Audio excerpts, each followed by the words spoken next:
Greetings, adventurers, and well-met Master of Dungeons here on the Master of Dungeons Twitch channel, twitch.tv/the Master of Dungeons. Sunday evening is here, and it's time to go back to our live play D&D game, playing some Shattered Obelisk, Phandelver Below the Shattered Obelisk. Hope everyone had a great weekend last weekend. It was a holiday weekend for some. I hope you had a lot of fun with your family and friends. We did a little bit of Lotro, Lord of the Rings Online streaming last week. Actually, no, we did not. My apologies. I'm trying to remember what we ended up doing because Lord of the Rings was actually down. I think we actually worked on. I think we did like a Dungeons and Deliberations where we worked on some adventures and such. It's been a week since that happened. My father's in the hospital all week, so I was a little kind of unconnected last week going back and forth. But it is Sunday. He actually got out today. He's back at home, and we're ready to play some Dungeons and Dragons. Welcome in, everybody. We're going to have our players real quick go through and refresh you. Thank you very much for the subscribe with Prime, Dantashin. That dragon still scares the crap out of me every once in a while when that goes off. I love it. But we're going to go ahead and have the players remind you who they are playing. We're going to start over here with Felix, and then we'll work our way across. So Felix, remind everyone who you are playing tonight. I am playing Felix. I am a Lightfoot Halfling, Order of the Scribes Wizard. Grew up with the urchin background. Grew up in the city of Neverwinter, and now I'm off adventuring with my friends. All right, thank you very much, Felix. Then we have Hannibal. Hey, Hannibal Kane. I am a Hill Dwarf, Way of the Ascendant Dragon Monk level 5 with a Far Traveler background. I have a beautiful axe named Hugh. And like they say, when you're a hammer, everything looks like a nail. When you're swinging Hugh, everything looks like a tree. Thank you very much, Hannibal. And then we have Ulmer. Yes, I'm playing Ulmer Wakefield. He is a half-orc, bard, and barbarian, if you will. He grew up in Neverwinter and then went out to sea, became a sailor, and after a brush with death in the waves a few times, he decided that the sea was not for him and went to land, hooking up with Gundren Rockseeker and his current traveling companions, and he's been trying to make his way in this crazy world. All right, thank you, Ulmer. And then we also have their NPC cleric, Sheilrin Moonrise. She is a Twilight Domain follower of Selûne and Elustrae, the drow goddess of the moon and night. And she has the joy, as it were, as she would say, of keeping this motley crew alive as they get into trouble through their dungeon crawls and adventures out in the wilderness. All right, just a quick announcement this week. Again, last week all of our streams went from Sunday through Wednesday at 7 p.m. and Thursday and Friday at 8 p.m. We're actually going to be off this Thursday and Friday. Next weekend is the virtual D&D weekend. We are going to actually stream on Thursday, but at our old time at 2 p.m. We're going to stream there, and then we're also, that's usually our dungeon delving stream, and we're also going to be joining up with the Lotro stream channel. And be streaming when we do a little bit of that Lord of the Rings Online, streaming that over there as well.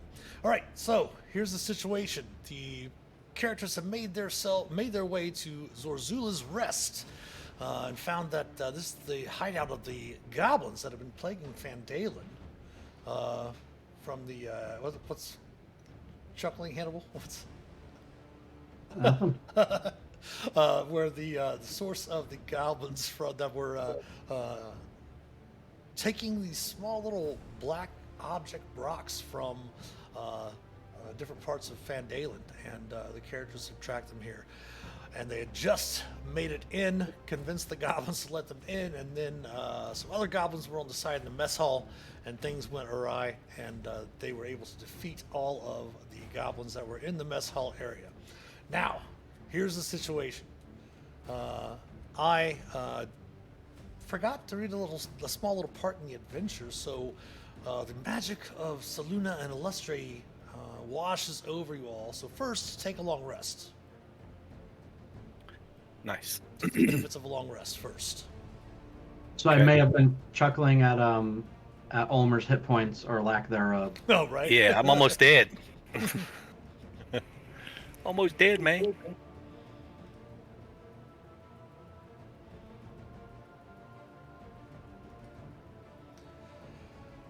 I am going to take the auras off of Shaelrin. Her Twilight Domain is done. Everyone go ahead and put yourselves, you already at 11 temporary hit points. That's excellent. And once you've long rested, here's the other news. Are you ready? Drum roll. Are you ready? When Ready. you Ready, ready. discovered Zorzula's Rest, I was supposed to have you level up to level 6. So go ahead and level up to level 6. Level 6. Yes. Ooh. Fly! I think I get to fly at level 6. Of course, we are using I'm level the- 3. Level 3 and level 3. three. Yes. Yeah, we are. Of course, I do have all of my Roll20 stuff shared for the players, so they are able to use the Character Mancer to level up. So it shouldn't take very long at all.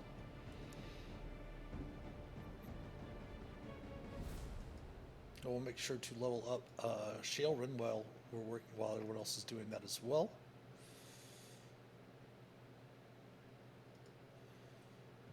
She's going to take another level in Cleric and go to level 6 Cleric.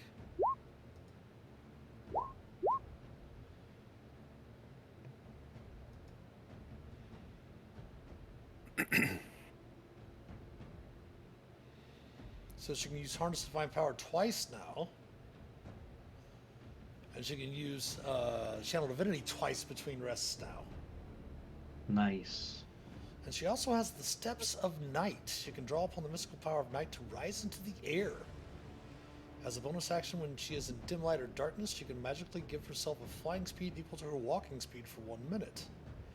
She can use this bonus action a number of times equal to her proficiency bonus, and she regains all expended uses when she finishes the long rest. Excellent. All right. Ooh. It's a April miracle. Wings unfurled, the dragon.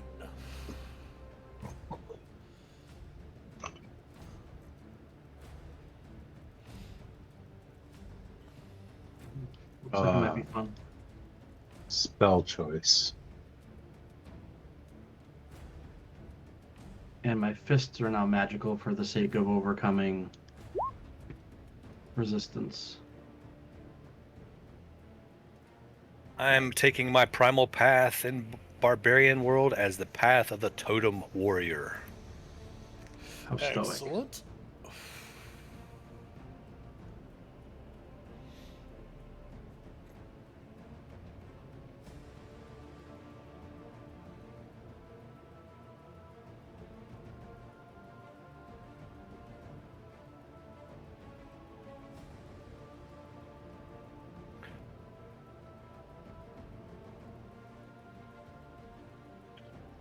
Pull out my post-it reminding me of that Hannibal gets 2 attacks.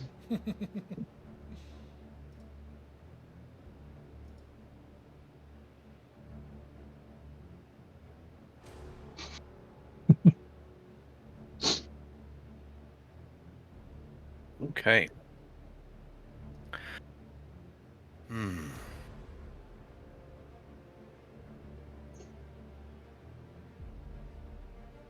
Totem Spirit. Ooh, I've got Spirit, got a Tiger, Eagle, Bear, Wolf, Wolf, Eagle, Tiger.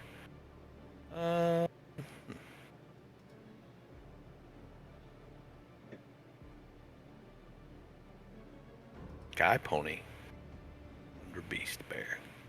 He's gonna take Black Lion, Tiger. Yeah, the question for you, gents. Did everyone... I could not remember.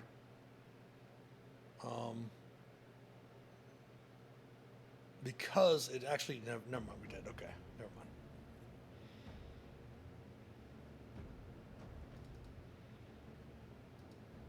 All right, so once you are finished with your leveling up,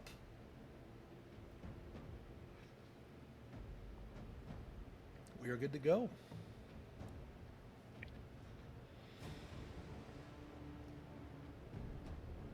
let me double check here. Nature, totem spirit. Totem spirit is tiger. It What's says the tiger give you again? That's what I'm trying to find out. I know the bear gives you resistance to everything but psychic. Okay. It keeps asking me this like 3 times. In the character mancer. Mm-hmm. Skill proficiencies. Nature. Okay. Boom. Totem spirit. Totem spirit. You can check totem between totem spirit elk and totem spirit tiger. Picking tiger. And then it says totem spirit again. Totem spirit tiger again. And then it's doing it. It has it 3 times. Actually, go ahead and click cancel on your character sheet. And I'll pop over there and open Okay. it up for you. Okay. Yeah, it was asking for the totem spirit 3 different times. And I can't cancel it. Going on here. Here, let me open the. I'll character exit sheets. out. There you go. I'll just exit out. There. All right, so let's go ahead and open Ulmer and let's check out what's going on here.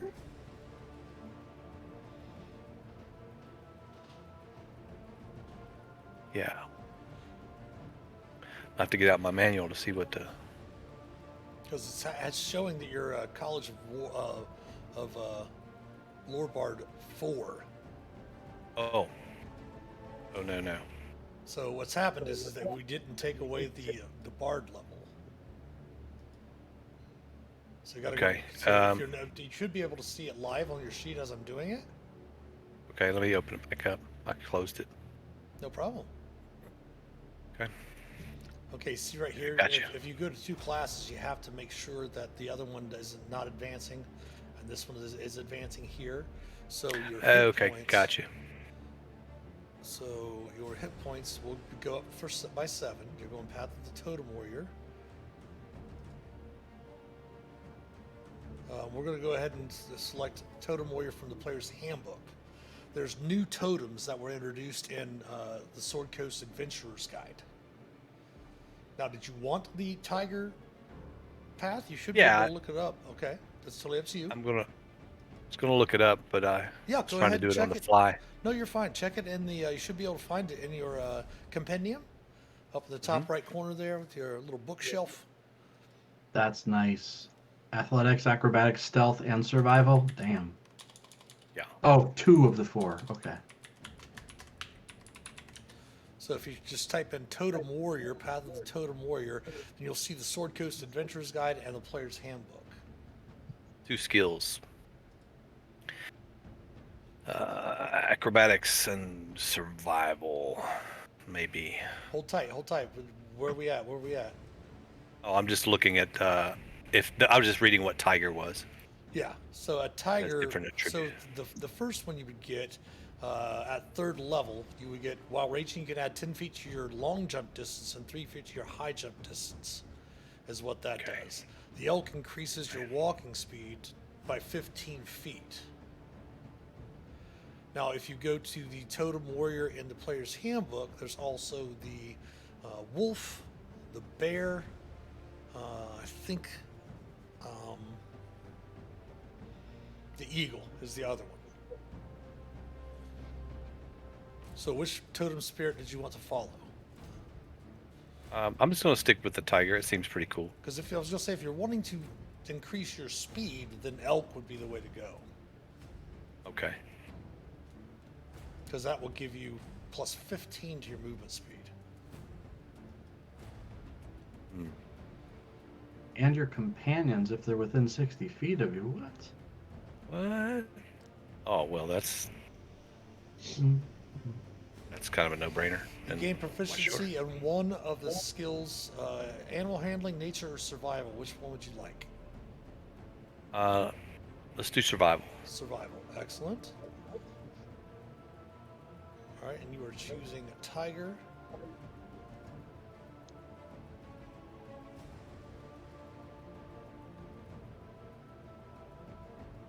Shouldn't have to choose it again. Yeah, that's what We're throws. just going to hit next.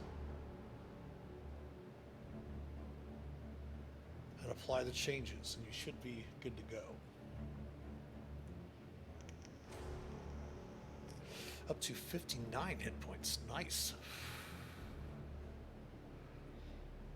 I'll And take it. It should have automatically. It did not up your speed. So here is your new ability. My speed. Yeah.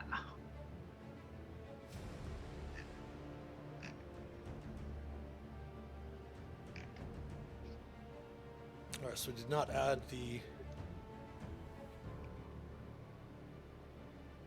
movement in there. We're going to do this. Going to go back to the Character Mancer. We're not going to take any levels. We're just going to go through and take no levels. Okay.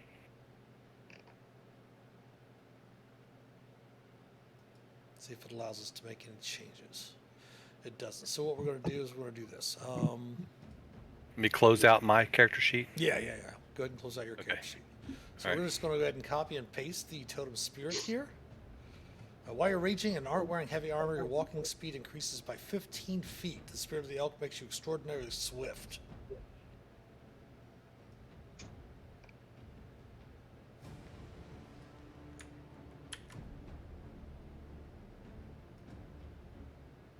So since it didn't add that in there, I'm wondering if it has something to do with it being from Sword Coast Adventures Guide, but that's okay. Totem Spirit.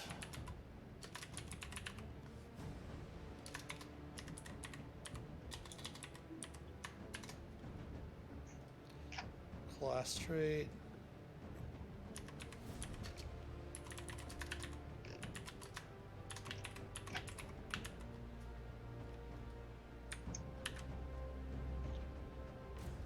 All right, so just remember when you go into a rage, you will get to add 15 extra feet to your movement, so you'll be moving at 45 instead of 30. Okay.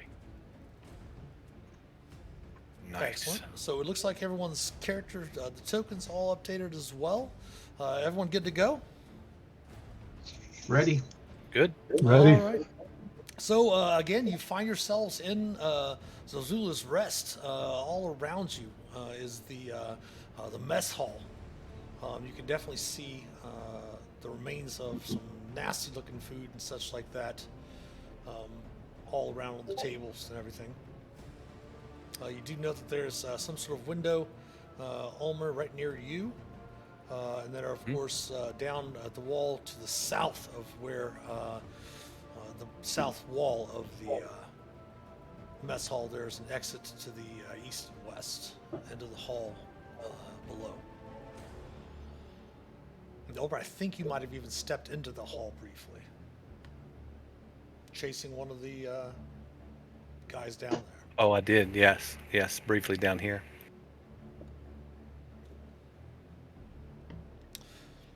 So where to next? Well, where do you guys want to go? You want to continue on with the? Well, I guess we didn't check out this room over here, did we? No, you did note that there So- was a door down in the hallway. You could try to go through the window if you want. Okay. I'll just take a look in the window. Okay. Really quickly. Sure. And see if there's anything in there, any hiding goblins that I can see. And if I don't see anything, Looking into that room, it does seem to be some sort of kitchen. normally Olmor would be excited about the kitchen, but goblin kitchen, he's not. Actually, as you look in there, you see strips of unidentifiable dried meat and herbs kind of dangling from the ceiling of the kitchen. A squat iron stove stands to the side. You can still see fresh, smoldering coals through the slits. You see some burlap sacks kind of leaking a bit of grain here and there. Some vegetables scattered about on the floor. And you see, you hear kind of faint snuffling echoes from around the corner. You see a kind of what appears to be a hulking badger burying its face into a sack of food. Kind of looks in your direction, snorts with happiness, and returns to its meal. I'll kind of I'll tell the guys. I'll say, "Hey guys, there's a big badger in here eating the food and the goblins. I don't see anything else. Can I? I'll try to open the window." Is it gobbling the food? Haha. Sorry, Felix. 2 points of psychic damage.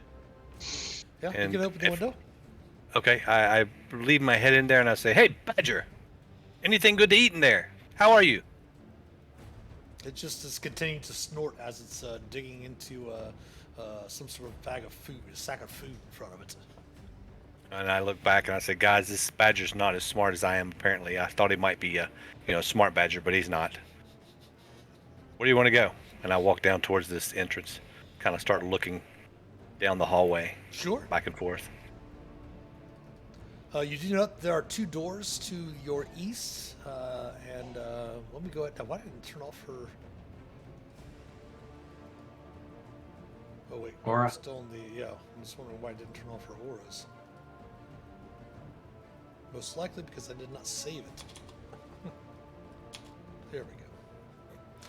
All right, and from your vision, let me see your vision, Ulmer. Yes, you can see that there is 2 doors to the west, and the one farthest to the west is open. Ooh, okay. I'll point. I say, "There's an open door this way. There's more doors this way. Which way?"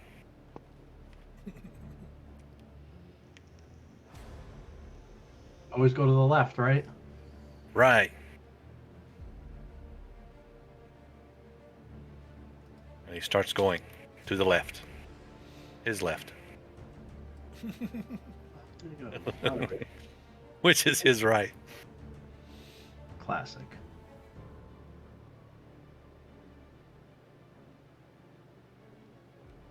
All right. as Hey, how you get doing there? Closer down to the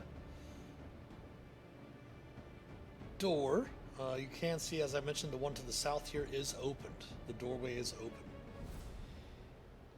We listen. If you want, you can go ahead and give me a. I start to sneak. Okay, go ahead and give I'm me gonna a stealth be check quiet. and then a wisdom check, or I'm sorry, perception check. Okay. All right, not too bad on the stealth. If you want to creep forward a little bit more, go ahead and Felix and Hannah will give me a stealth check as well. Make one for Shailrin. So got a 15, a 21, and a 12, and a 2. All right. My 15. Okay, yep. 15 was stealth. That 2 is perception, not a stealth. Oh gosh, it's 15, 21, 12, and 8. Okay, my fault. Yeah. I thought that the 15 was actually Ulmer's stealth check. No. With your perception, listening, kind of up ahead, you hear snoring.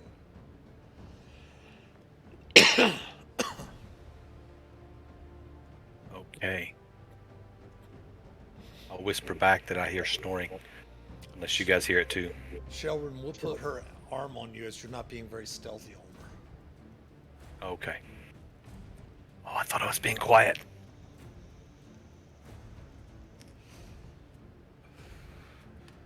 She suggests perhaps maybe Hannibal, or if anyone wants to put invisibility on themselves, might be able to get up there a little bit easier. But you do hear snoring.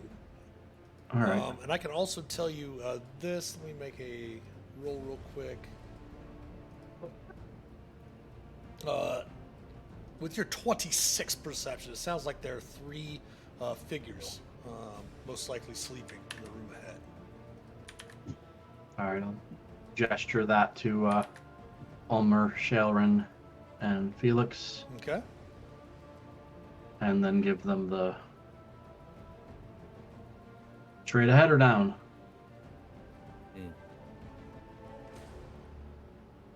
We gonna do anything about these sleeping ones? Quietly close the door. Go in and take them out in their sleep. I don't know. Okay. I thought Felix could cast a sleep spell on them. They're already sleeping, so. Oh, right. Okay, maybe you shouldn't do that. Okay, let's go in and kill them. Oh, wait. Sorry, Shelrin. Maybe we shouldn't do that. They've All right, got. you go, Hannibal. She's like, well, we might be able to get some information for some of them. Keep in mind, we are missing some of the townsfolk. All right, let me do the talking then. And you see Just Shellen's tiptoe. eyes. You see Shellen's eyes grow wide, and she kind of gives a worried look to Hannibal and Felix. I give her back the I know look.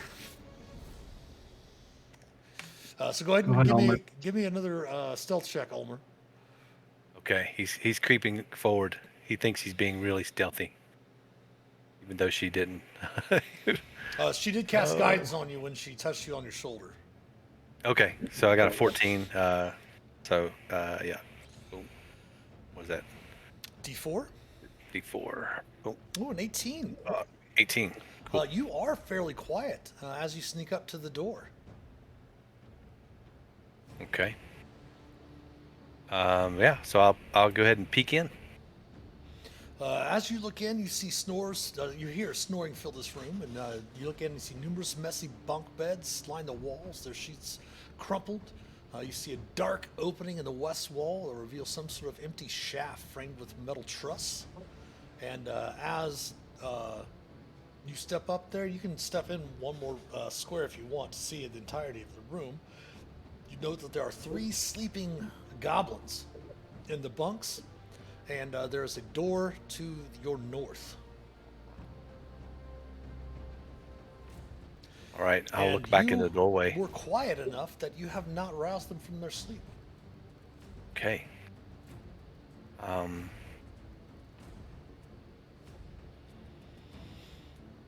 I will quietly get out off my pack my rope, Okay. and then I'll hold the rope back and say, make some motions that they're sleeping, and I'll say, "Come on." All right. Well, with my hand. I don't say anything. Shaylin's going to step back over here to let Hannibal and Felix pass. Go ahead, Hannibal, and give me another stealth check. And after you make your check to sneak forward, she'll cast guidance on Felix as well, for Felix to make a stealth check.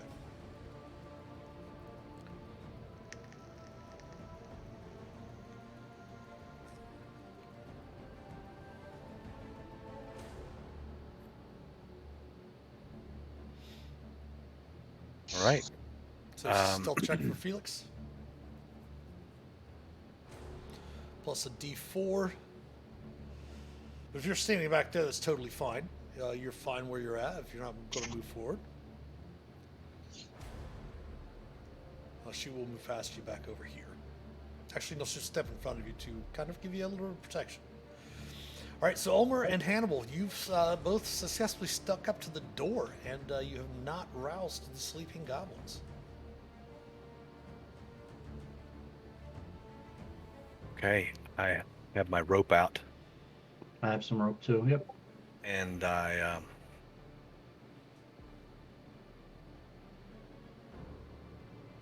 I'll just go the one to the north. Okay. I'll point to that one. And in addition to the rope, I'm taking out a small cloth. It's actually my snot rag. I've got it in my hand also. Okay. So you can go ahead and sneak up to the one to the north. Hannibal, what are you going to do then? I'm gonna sneak into the room so I can see what's going on. Hate leaving my character on a door. There we go. Oh, I wish I could have directed Ulmer. He went to the left. He did. I'm gonna come down here and try to secure this one. We should have secured these two and then woke this one up, Right. but that's all right. I will sleepy time this one. So what are you going to do? I'm gonna use silk rope so it's nice and silky. Hmm. Wrap him up in it. So you're wanting to tie them up while they're sleeping, basically. Secure them. Yeah. What I'm going to need from each of you is a sleight of hand check. Okay. Sleight of hand. And let's see here. I'm not sure if I've got a efficiency bonus in that. No, but I do have this. Jack of all trades, and then I'll do sleight of hand. Keep in mind that your Jack of all trades is already added into all your stats. Gotcha. Okay, sleight of hand. Here we go. All right. You are able to get the one to the north secure, Ulmer. Okay. However, Hannibal, the one to the south, kind of wakes up when you're trying to, bind him, and he kind of shouts something, and you see this one roused from the sleep. This one does as well, but it is already bound. It is initiative. And okay, while I was tying him up, I was hoping that if he did wake up, I was going to shove that You can not easily rag in his mouth. shove it into his. You can easily shove it to his mouth as a free action on your turn. Okay, boom, in his mouth. He shut him up.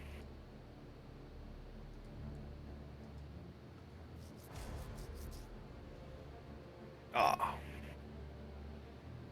Felix low and initiative. Hannibal are in there. Excellent. Let's go ahead and sort initiative. First to act of the brawlers.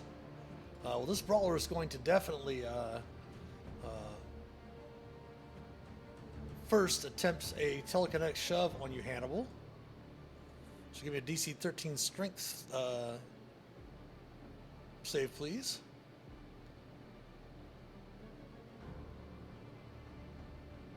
Nice. All right, then he's just going to use his multi-attack to strike you twice, attempt to strike you twice with unarmed strikes. AC of 12 will miss. AC of 22, I think, might hit, right? Just barely. All right, so that'd be 7 bludgeoning and 1 psychic. The other one's going to use half his movement. Obviously, use half their movement to stand up. Let me go ahead and put the prone condition on this one over here since he is still in the bed. There we go. This one's going to use half movement, step up, and is going to jump down here. And he's going to attempt to telekinetically shove you. So another strength saving throw, please, Hannibal. No problem. Keep in mind, you all still have your inspiration. If you didn't have from last week, it does refresh at the beginning of the session. So he's going to attempt to strike with 2 unarmed strikes, missing and a missing. This one is going to struggle. Your DC was a 13, correct? Ulmer? On your sleight Mine of hand? is Yes, on the, no, yep, on- 13. On the sleight of hand? Okay. This one's going to use its action to try to make an athletics check to break out of its bindings. Okay. Check. Athletics. It's going to fail. It is still bound. Awesome. Hannibal, you're up. All right, this one managed to stand up. Yes, both of them are standing up. All right, I was hoping to jump on his face before he got up, but I will wheel back and whack him with Hugh. That will hit. Nice. The one to the south, right? Yes, please. All right. And repeat. That will hit as well.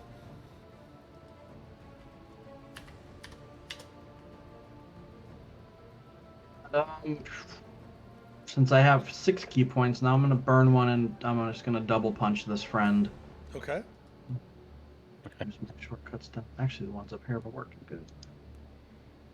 12 will miss. 20 will hit. For 4. That's going to be stunning strike. Do I say it? I'm new to Monk. Do I say it before it hits? After it hits? When do I burn the... Go ahead and pop it up and you will just read what your stunning strike does. That's probably where I should have started. When you hit with a melee attack, good. So I don't do it until I confirm that I've hit, which is what I've been doing. Yep. Okay, so they need a con save against my spell DC. Oh, my spell DC went away when I leveled up. It should still be 15, right? I believe so. Not sure if they were That's- changed. Yeah. Well, I had to manually put it in because I don't really have spells, so we Yep. just like added it. Makes it safe. Ah, bastard. Hmm. All right. End of turn. That's the end of my turn. All right. Sheilran does hear the commotions up ahead. She's going to move 15, 20 feet up to here after she moves the 15 into the room. Seeing the ones to the south, she is going to look at this brawler and she's going to attempt to toll the dead on that creature. Hey, it's rolling the dice and damage properly. Let's attempt its wisdom saving throw.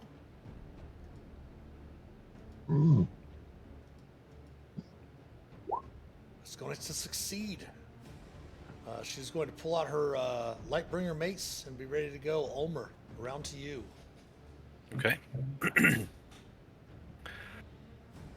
Since this one is still secure, I'm not going to worry about him too much. I'm going to... Yeah. Just going to go on down. And... this one guy's having a little bit of trouble. I mean, he's injured quite a bit here. Yeah. Are you raging? I will.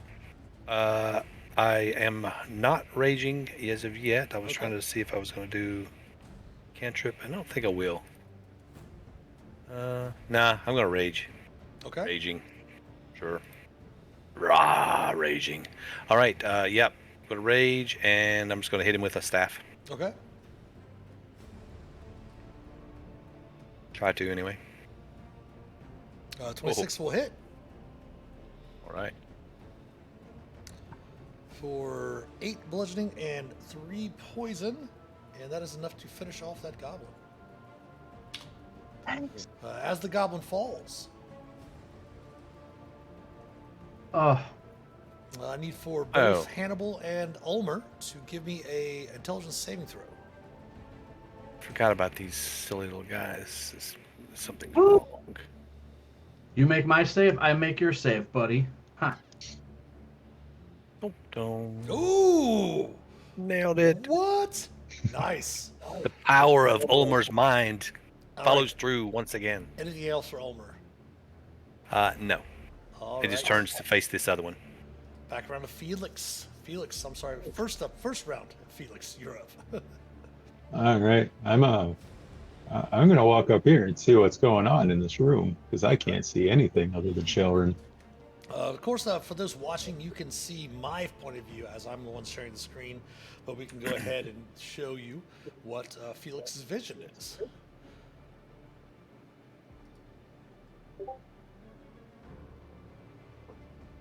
Alright. So there you see the room.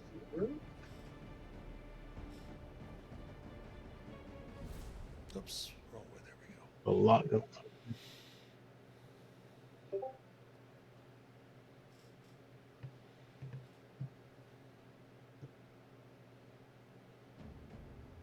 All right, seeing what I can see, seeing this one up here is tied up. I'm going to, let's try for a simple chill touch to start. Okay. And it's a crit. Critting on his chill touch. So, Go ahead and roll the damage one more time for me. For some reason, it's not rolling your crit. For 13 necrotic. Nice. Wow. Nice. And they cannot regain hit points until the beginning of your next turn. Any more movement for Felix?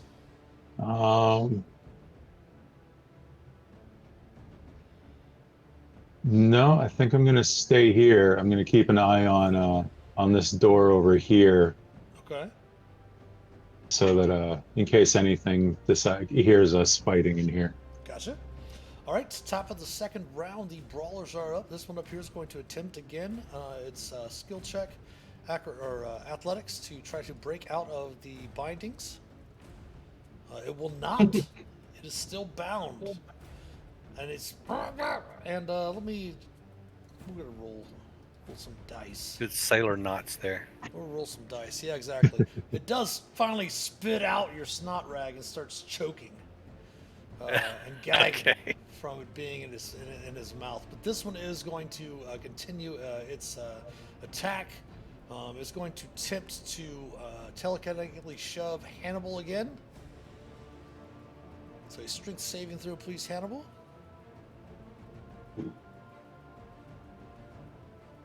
Oh, Hannibal is knocked to the ground prone. I'm like, he's the one that killed your friend. And then it's going to Gee, swing thanks. twice at you with advantage, missing, and then hitting for 6 bludgeoning and 1 psychic. 0 and So just 4 off of your normal hit points. Yep.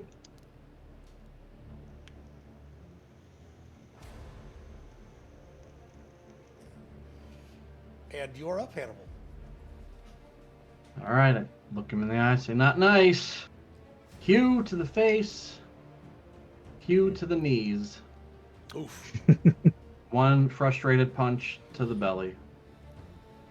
Oof. And I sit down on the bed.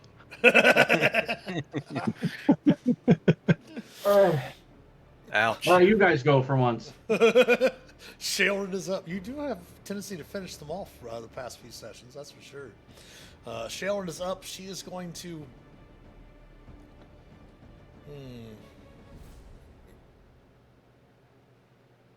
Ulmer is up. She knows Ulmer and Felix are not too far away. She is going to come over to this brawler.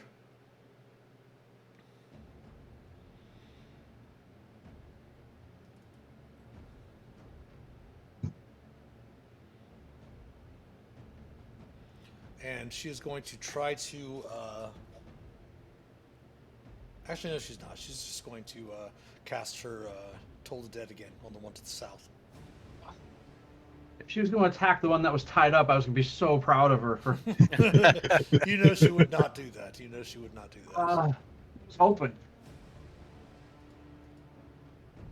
Oh my gosh. These things are just saving left and right against her spells. But she is going to step up over here just in case it does try to... in case it does escape, and then that way she can also watch that door there. Ulmer, you're up. Okay. I'm gonna circle around this guy, kind of over on the top side of this part, Okay. and swing my staff once again.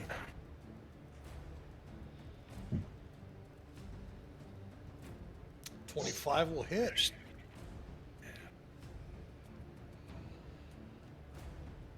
And That is 13, 15 points, right? 15. Nice. Yep. Yeah, and I kind of look at him like, maybe I shouldn't kill him, Hannibal. What do you think? And intern. Felix. Well, we've got one, so might as well finish off the other one and miss. All right, the goblins are up. This one is going to attempt to break out again.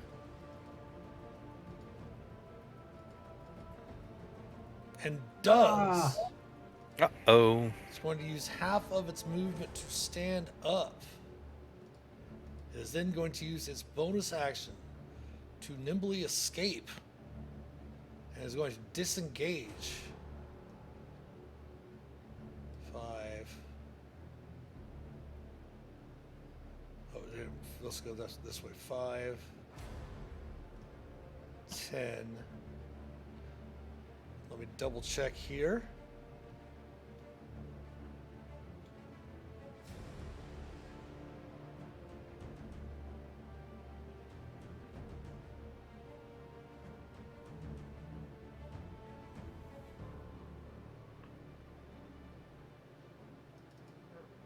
And he is going to jump into here, and you hear him fall.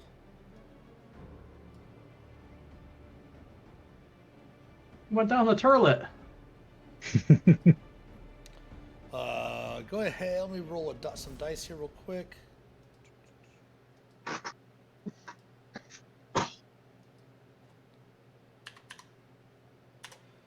All right, that was that one. The one up down here to the south. He is going to um, attempt to attack one unarmed strike at Hannibal, one at Ulmer. Hannibal missing. Ulmer missing. He too is going to use his bonus action to nimbly escape. He's going to go over here and drop down as well.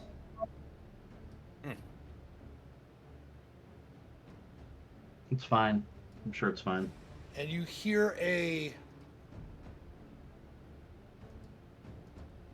horrible crunching thud, and he doesn't scream anymore. You only had one hit point or two, it looked like.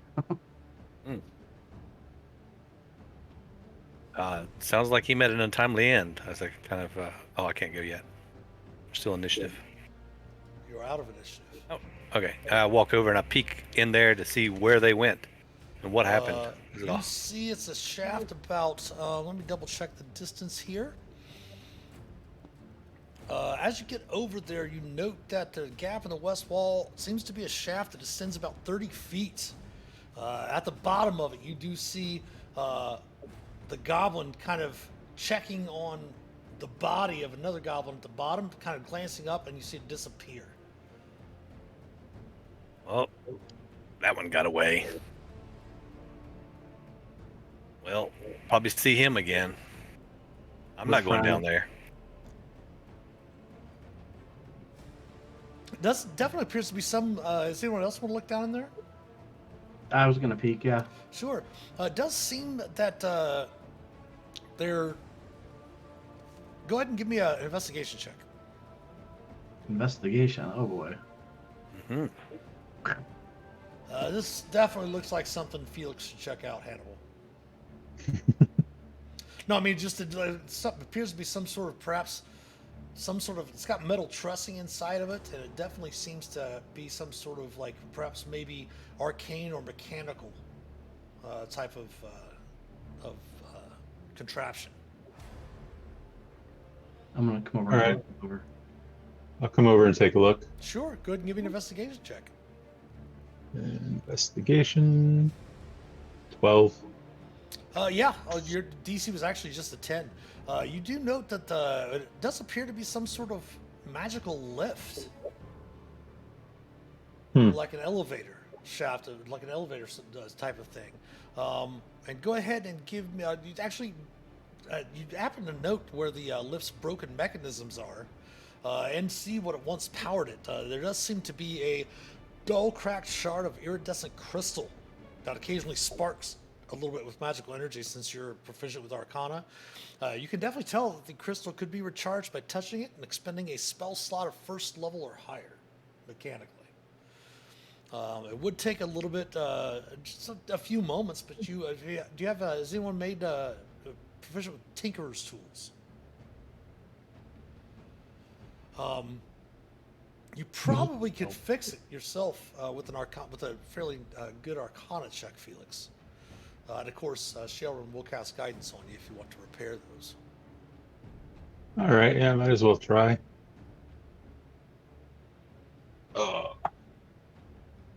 So, an Arcana check and guidance. Mm-hmm. I don't think that's gonna help much. Nope.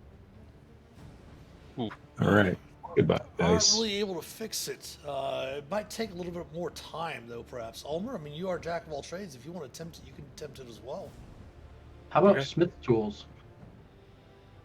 Smith's tools really wouldn't work on this. It's more of a Yours don't, yeah. tinkering for magical. Yeah, it's not like the. Gotcha. It's more for the mechanisms to control it. If it was like actually the lift itself, I'd probably let you use Smith tools for like repairing some of the metal and things like that. But it's more of the controls of it. Gotcha. Oh, Ah. it wasn't the correct roll, but I'll still let you keep the roll. okay. You can keep the dice roll. It's fine. Okay. But yeah, you see what Felix is trying to, what the direction Felix was going with it, Ulmer. And, of course, being a bard with your jack of all trades, you say, oh, yeah, and you're able to point out a couple of things. and are able to, between the two of you, get the lift going. What happens is that the lift will take you down to the level below, and it will wait for a minute, then it will rise back up and wait for a minute, and then it will go back down and wait for a minute.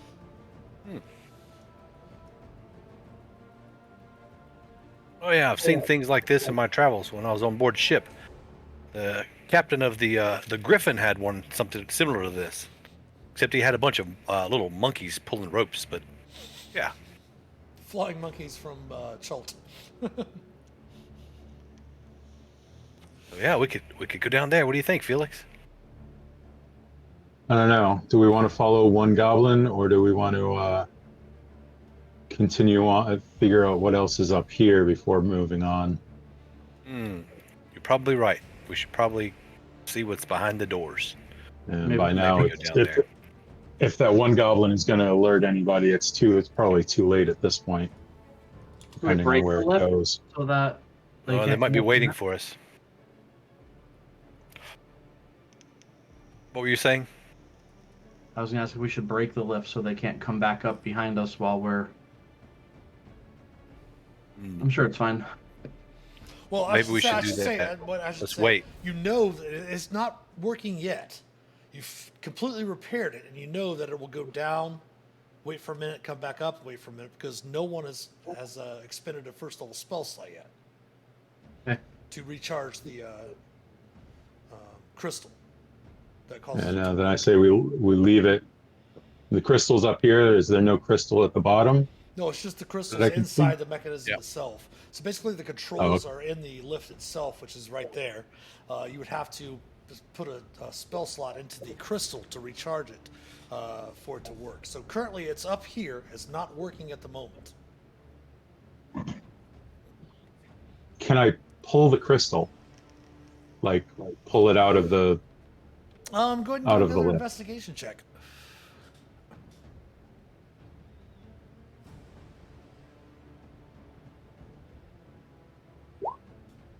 It definitely seems to be part of the mechanism itself. It doesn't seem to Okay. be any way to remove it. But it's not charged yet, so it's not really working. But it is fixed to where if you charge the crystal, you can get it to work.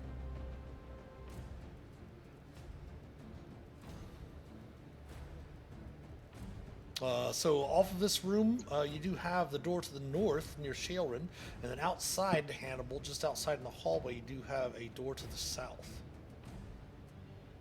I'm kind of keeping an eye on this door while they're playing with stuff, just to make sure no one comes in. You can close the door if you want. I thought of that, but then I wouldn't see if anyone was coming down the hall at us. I had closed it and then I reopened it. Okay. I think we go check the one that Ulmer's at first, Yep. Okay. and Okay. then we'll move on through.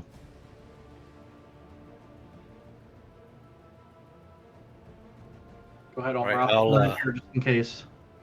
Ulmer listens at the door for snoring, more snoring. Okay. Go ahead and give me a perception check. You don't hear anything. Okay. But with your perception as you're listening, with that check, though, you do kind of pick up some sort of stench. Ooh. Fairly foul. Nasty stench in this room.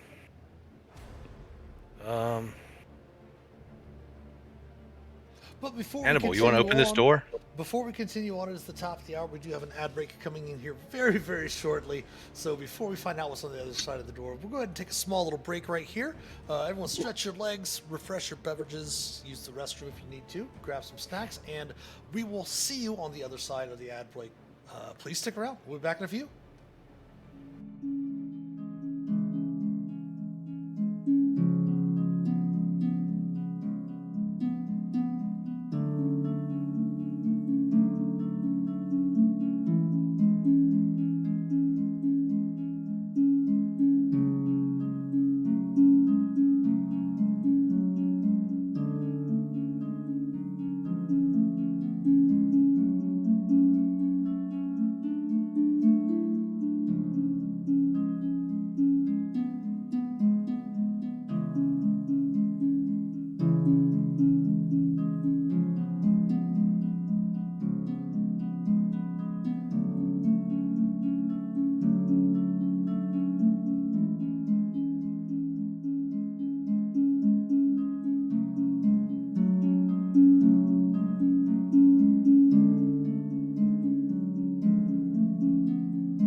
right, back on this side of the ad break.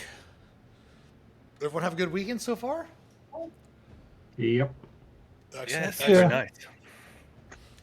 Yeah, for the viewers, we did have again programming notes. Starting last week, we did go to our Monday through Wednesday streams at 7 p.m. and then our Thursday, Friday streams at 8 p.m. This week, because this weekend coming up is the virtual D&D weekend, we do still have some tickets available as well. Let me see if I can go through here and pick up. I should be able to do that here. Let me just do this. Go to the yawning portal.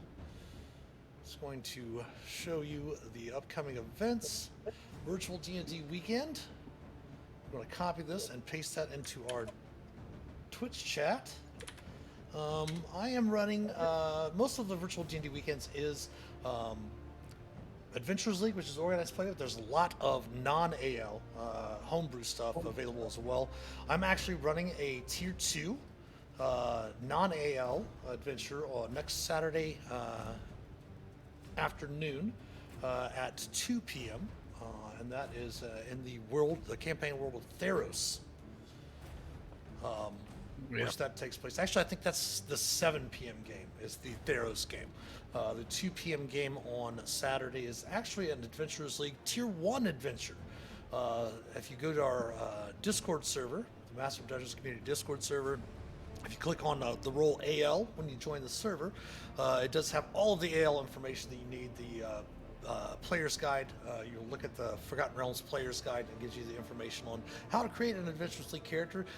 To be honest, Adventurous League gives the players a lot more control over their characters than does homebrew games and all of that. So we'll be playing a Tier 1 adventure at 2 p.m. Unfortunately, well, I don't want to say unfortunately, both of the games I run on Friday are sold out already, but there are still a few tickets available for the Saturday game. The 2 p.m. game is a Tier 1 Adventurers League game, and then the 7 p.m. game is a Tier 2 non-AL game, and there is a guide to create a you can create a 5th level character to play that Tier 2 adventure as well. I'm not sure, I think I might have put that up on the Discord server. If not, I'll go through and make sure that gets up there for those that might want to play either of those games. But yeah, so because of the virtual D&D weekend this weekend, on Thursday we will stream our dungeon delving at the old normal time at 2 p.m. Eastern, and then Friday we'll have a stream. But we will be back, of course, next Sunday for episode 18 of Fandelver Below, the Shattered Obelisk. All right, I think that's all the announcements and programming notes. Back to our game. Our adventurers, intrepid adventurers, are just defeated some goblins. They are in a barracks in Zozula's Rest, and standing by a door where Ulmer caught a whiff of a reeking smell on the other side.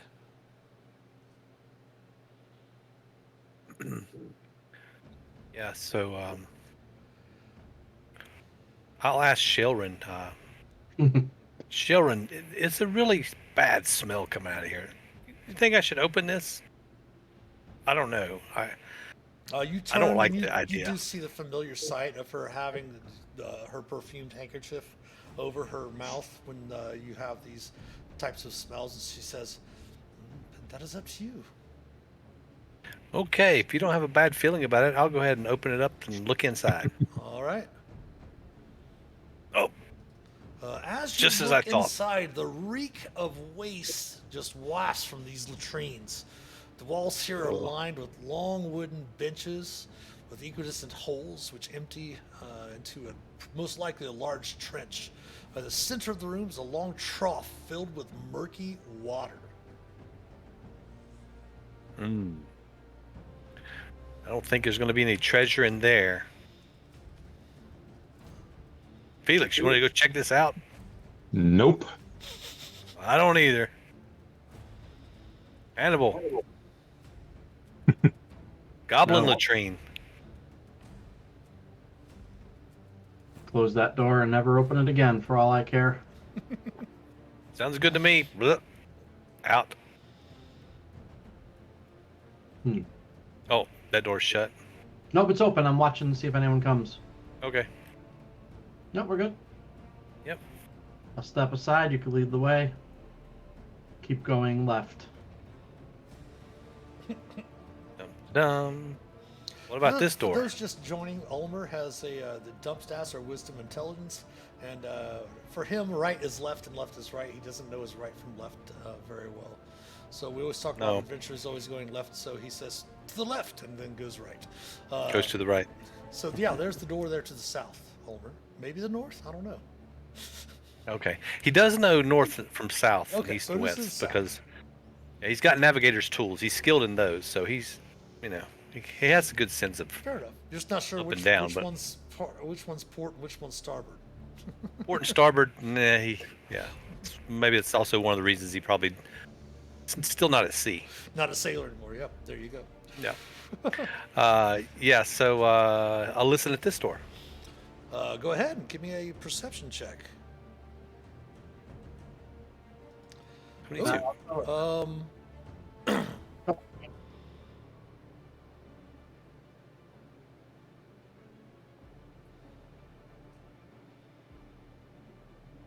you hear clanging.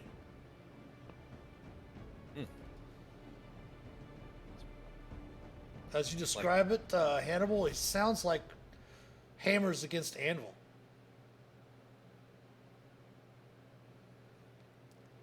As Ulmer describes the sound to you. Those Yeah, a lot of people have trouble with their left and their right hand. So I think I'm if it's left-handed going south, naturally. there's Myself, I am actually naturally left-handed, and so my right and left always get mixed up a little bit. So sometimes I have to pull up my hands to look where the L is. Look at the back of my hands. Yeah. Oh yeah. Living in a right-handed world everywhere you go. It's a dangerous world out there. Okay, so yeah, I hear clanging Metal inside upon of this metal. room. all right. Might be a blacksmith in here. Should we check it out? Absolutely. All right. The worst that could happen. Before you do, however, Hannibal, go ahead and Shailran is going to check your wounds over. And she's going to go ahead and use her healer's kit, or use a use of your healer's kit to heal you back to full with her healer. Okay. Drop my healer's kit down to 3.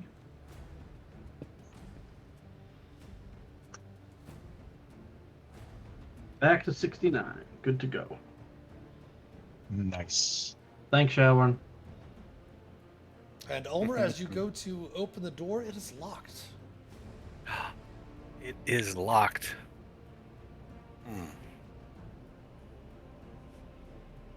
What kind of door is it? Wooden? Stone? The doors in this area, I believe, were stone with banded. Well, I keep opening up the wrong handout. My apologies. The doors themselves.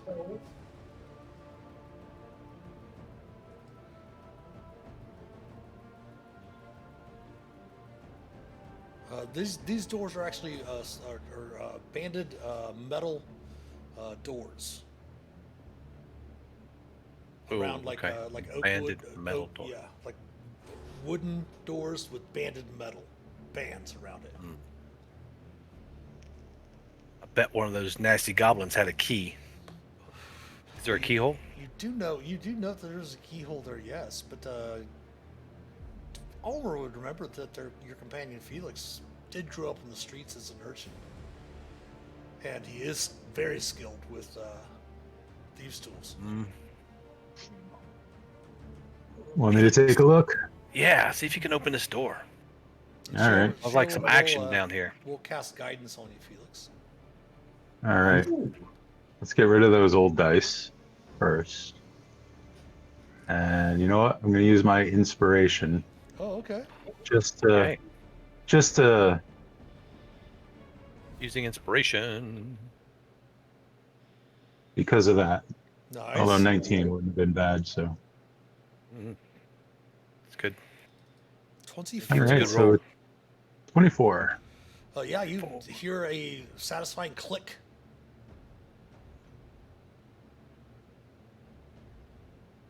All right, and I will take a step back this way.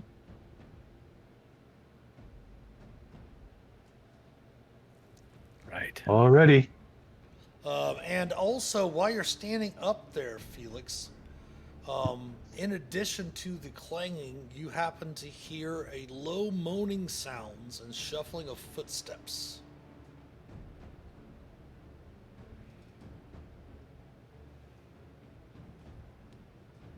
All right. I will relate that to the others.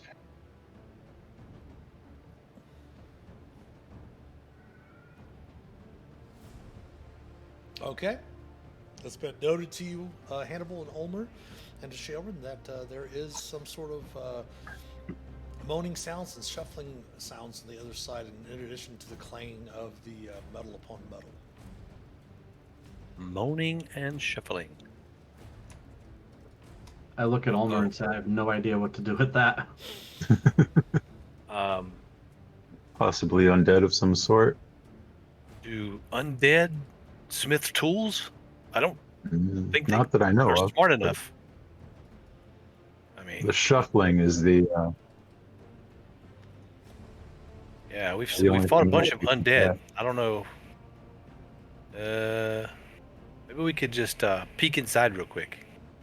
Felix has already opened it. Felix unlocked it, yes. I mean, unlocked it, so we can open it really quickly and look inside. See if it's worth it. You want to open it, Hannibal, or should I? You go ahead. Okay. I'll move over and I open the door. Oops. I You locked do it somehow. note it is unlocked, but you do know that it's jammed somehow. Oh, Go ahead and give me an athletics check. okay.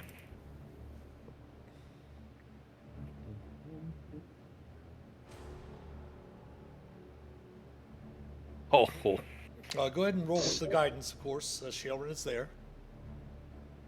okay. D4. Yep.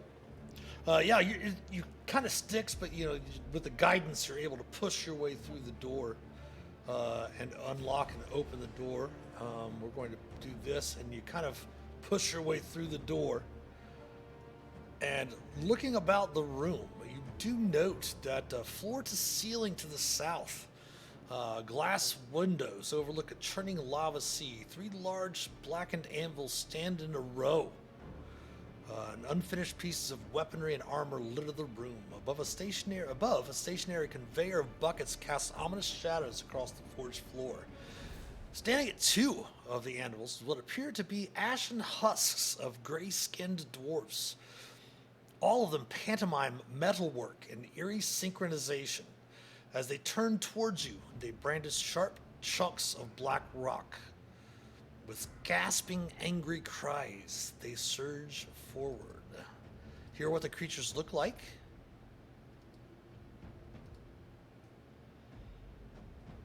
Ooh.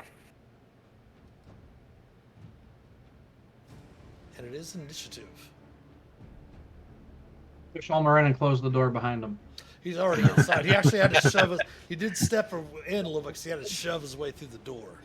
Oh, just shut the door up behind me, sure. Problem solved. Got this. I've got this, no problem. Yeah, those are some ugly mugs. I'll stay out here so when they book and run, you can grab them. So, Felix, you are the first one to act. You hear Ulmer. What do you say, Ulmer, when you step in to see those creatures? I'll say, oh, by the gods, these are some ugly undead dwarves. All right, Felix, you're up. All right. Going to come up to here, see how much I can see. That's not much better. Keep in mind being I light assume foot they're halfling, all- you can easily move through Ulmer's space without it costing extra movement. Yep. So I'm assuming they're off in this over here somewhere. All right. No. Okay. Let's see. Can I? There we go.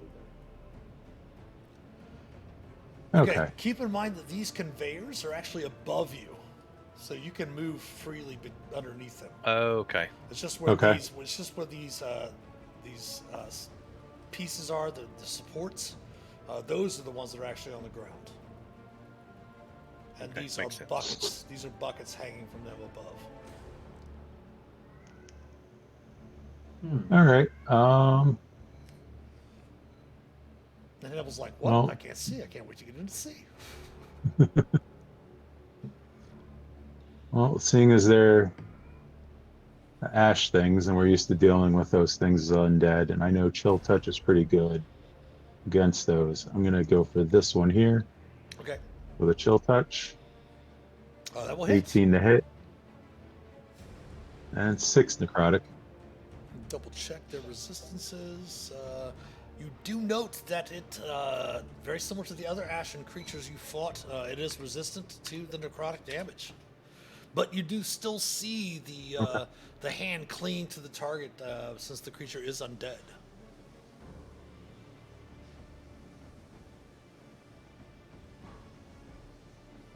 Okay. And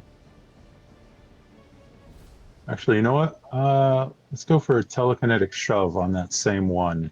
Okay. Shove it backwards a couple feet and pop Nice. that into chat. Your save is 15, right? Uh, I think it's 14. I think 15 is only for spells. Gotcha. Which did you? Which feat did you? Or which ability score did you increase with telekinetic shove? Intelligence. Okay, so that it But would it's be. the It but would, the 15 is because of the magic book I have, the Arcane Grimoire. okay, gotcha. All right. Attempting its strength saving throw. DC is 14. It will be shoved back 5 feet. Very nice. Anything else for Felix? No, that's as much as he can do. All right, Ulmer. All right, I will step out of the way of the doorway first of all.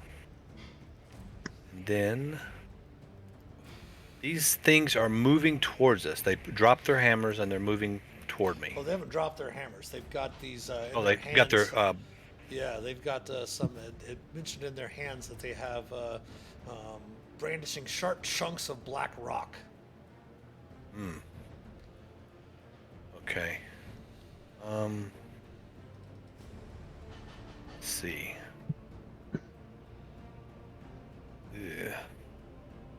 Yeah. Just in case, I'm going to try to help us out a little bit by casting Fairy Fire. Okay. You can easily get both of them with the Fairy Fire spell. Okay. Let me pull it to template or. No, you don't need to pull out the template. You're totally Okay. fine. Yeah, Yeah. you can totally give Okay. both of them. So Yeah, put a attempting, little purple. okay. Attempting the first one here, it's dexterity saving throw. DC is 13. It's going to fail. You said your Fairy Nice. Fire is purple. We'll put the purple on it. Attempting for the other one. It is going to save.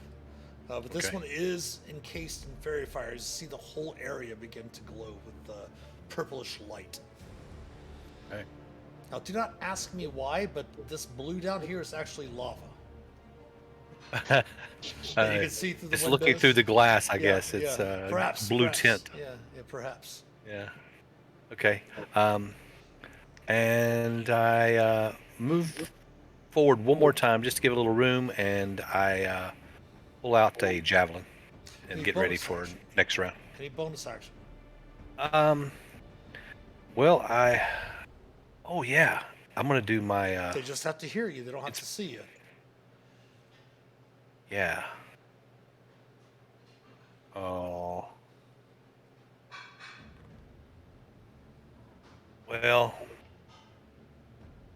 I don't really have any good bonus action spells. Well, you can't cast a bonus action Yeah. spell because you already casted level spells. I was more meaning your bardic inspiration. That's what I was going to get Felix with my magical inspiration, but I was trying to look to see if there's anything else I can do, but nope.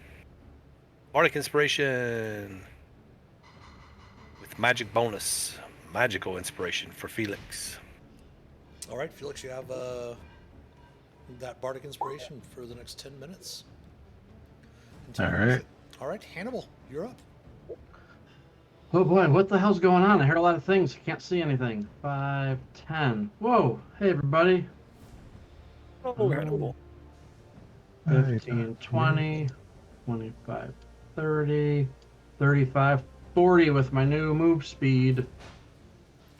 I'm gonna This go one for is this area that you're in is lit with fairy fire. Obviously, it's not going to affect you since it spell's already gone off. But the creature to the north of you is encased in the purple fairy fire. The note of your companion Omer.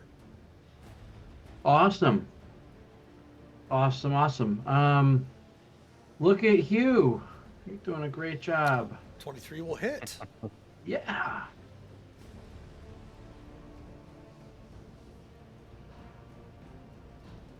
All right, for 10 slashing. All right. Looks like he didn't mind that, so I'm gonna try it a second time. 23 will hit as well. Excellent. And I think we're just gonna do one unarmed strike. That will unfortunately miss.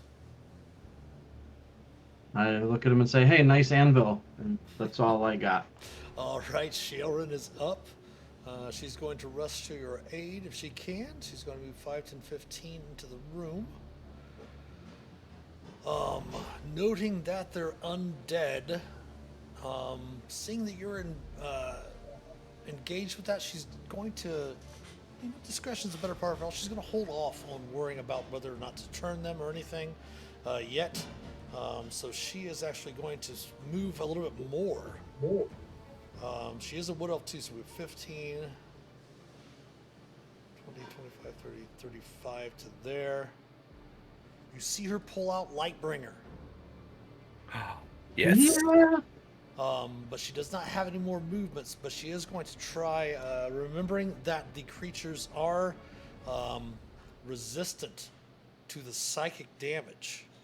She instead is going to cast a first level spell on the one on the other side of you, on the eastern side of the room.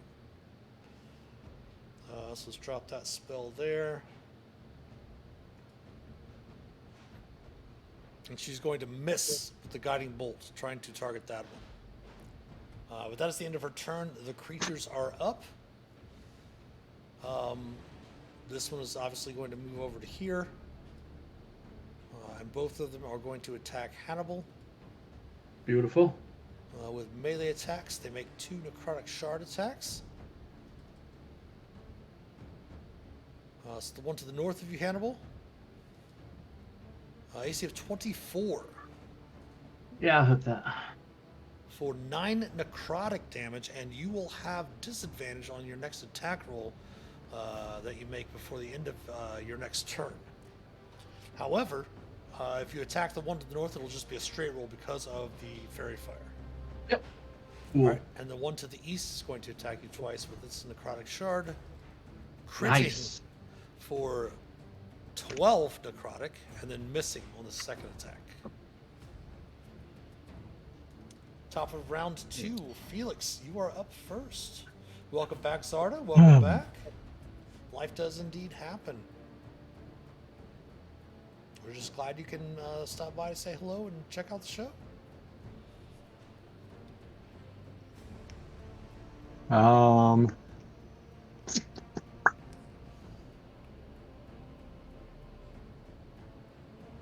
See what we can do on this one. You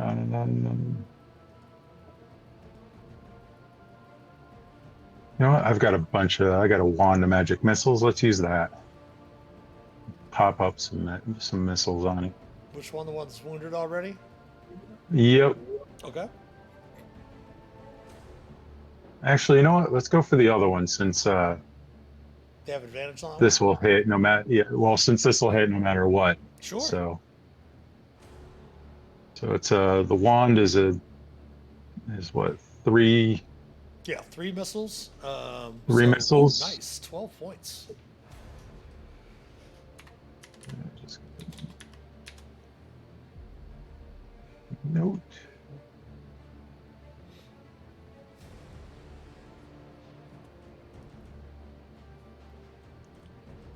And Now, I if think you I'll leave it at that. to help again, our channel is about learning. The streams are about learning for newer players. Obviously, we're all experienced players. Some people might be new to Roll20.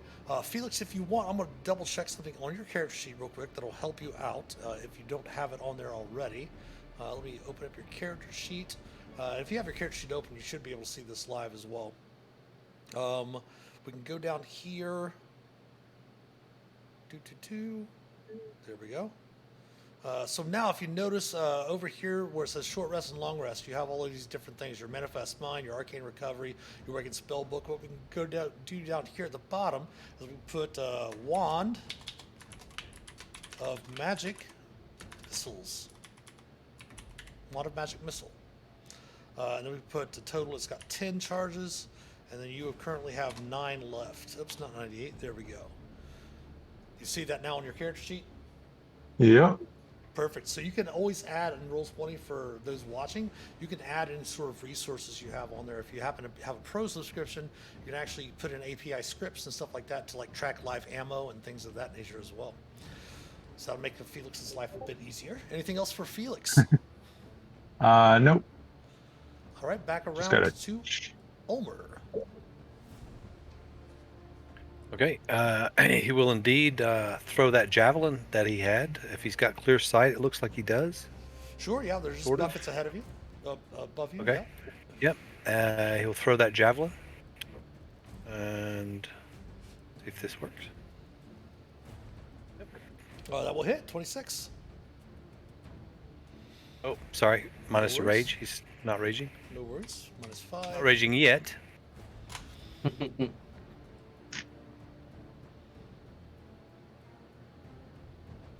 Anything else? Yes. Bonus action. Rage. And run up here and get ready to fight. All right. Hannibal. I would also like to rage. I'm not a barbarian, but I'm just pissed that my beautiful unarmed strike missed. So we're going for the one with fairy fire, straight roll. No, yeah, straight rolls. Yeah, straight rolls because of being hit. Thundercat 065, thank you very much for the follow before we started stream. That was very awesome. Welcome in. Yay, welcome. 8 will miss, but the 25 will strike Thank true. you. For 14 slashing, nice.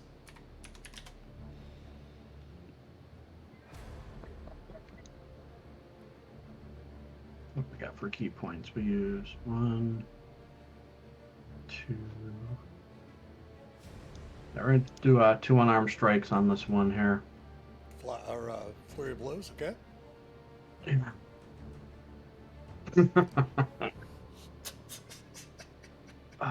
I think Zard needs to just go out for a minute and come back in so I Hold can on. get those crits back. 1 second, 1 second. Let me check something here.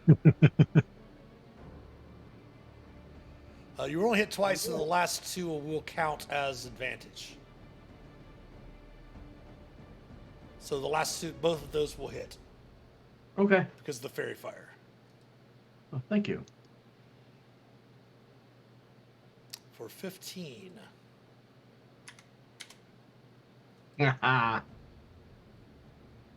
Anything else for Hannibal? Nothing else for Hannibal. All right, Sheilrin is up. She is going to up next. She's actually going to step over to here, and she is going to swing at this one with advantage with Lightbringer. She's going to hit with an 18. She's going to do 5 bludgeoning and 5 radiant, which will kill the creature. Then she is going to take another step forward over to here, and her turn is going to be done. No, it's not. She's going to cast a first level spell, bonus action, towards Hannibal for 5 healing, Hannibal. Thank you. And the creatures are up next. The creature, I should say. It is going to swing once at Hannibal and once at Ulmer. Hannibal first. AC of 22 for 5 necrotic. There's that 5 I just got. And then once at Ulmer. We'll miss Ulmer. Yes. Felix, you are up.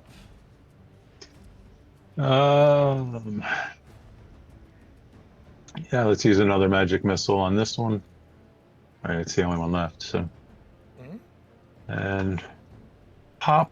Ooh, 15 damage. Nice. Max damage.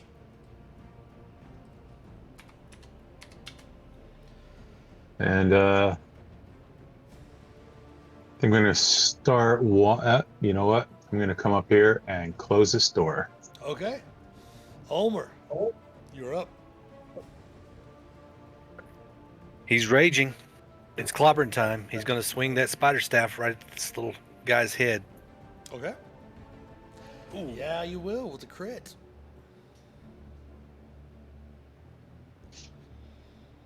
So 7 Go. poison. Of course, you do note that they are undead. So they are. It is resistant to the poison damage. Most undead are normally immune to poison damage. This is just Immune. resistant. So And these are only 7, resistant. Yeah, 3. So 13 points. All right. Anything else? Just kind of move around and get on the backside there. Okay. Hannibal. All right, I guess go with the proven thing there. I'm gonna swing a Hue. That will barely miss, as this one you did not have advantage on, as that one has been felled by your cleric. Is it worth it yet? No. You get 2 attacks anyway. Yeah, I know. I was thinking of this, but I'm not going to do it. I'll take a second swing. Okay, that will hit. Excellent.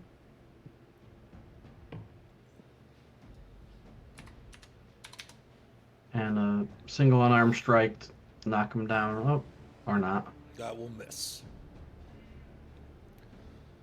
Anything else? That is it. All right. Shailworm will step over here. She will swing her Lightbringer again. Burn Secure, thank you for the Prime sub for 8 months. That's awesome. And she will miss. Shailworm will miss.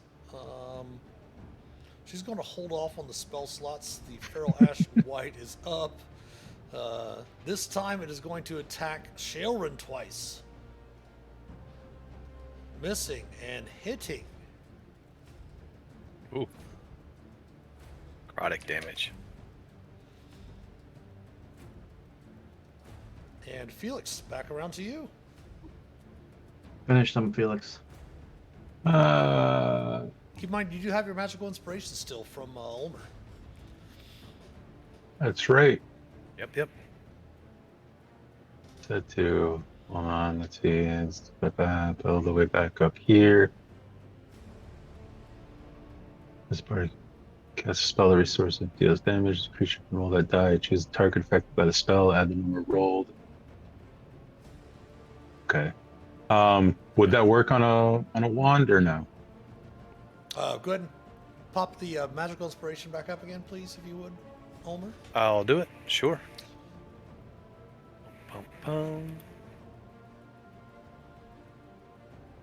Yeah, so you'll note that the wand allows you to cast Magic Missile by expending a charge. All right. Well, then let's do that. So that's 9 total plus, what's the die on it? On the, Is it D6 for your inspiration, or is it D8?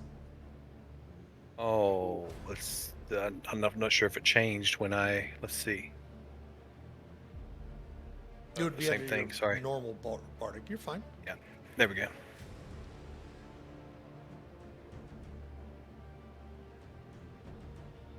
D8 at 5th level, so D6. So that's another 2 damage. So 11 So total. 11 total. Hey, it helps. As Ulmer bangs on his drum a little bit more. All right, staying put, Felix. Yeah, might as well. All right, Ulmer, you're up. Winging away, hoping to take this guy out with the staff. That will Yeah. hit. And that will indeed finish the creature off. Yes. Taking you out of combat. Hannibal definitely wants to check out any of the smithing tools, see if there's anything worth scooping. Most of the smithing tools are fairly have definitely been weathered with time. But looking about, you do notice that there are numerous weapons and armor pieces scattered about the forge. If you guys want, everyone can make some investigation checks looking about the room. Sure.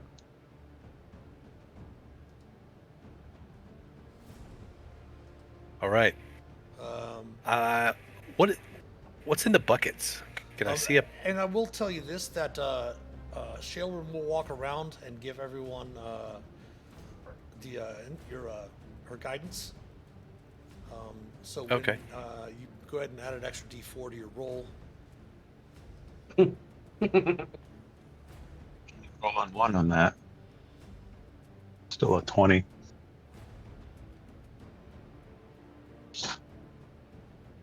Homer, you didn't make an investigation check though first. You didn't make the actual I investigation check. Hey, I just get that first. Sorry, got it out of order. Nice. All right. Okay. Looking about, you do note that there is a fine. The first thing that you note is from Felix.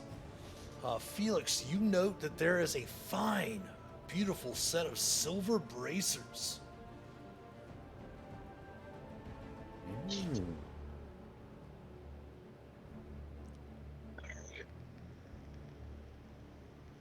We got these.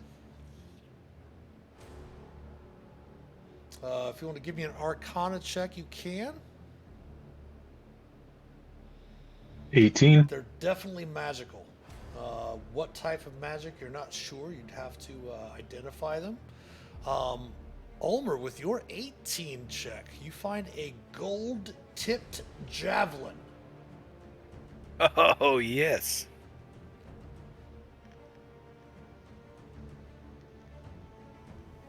Felix. Just look magical.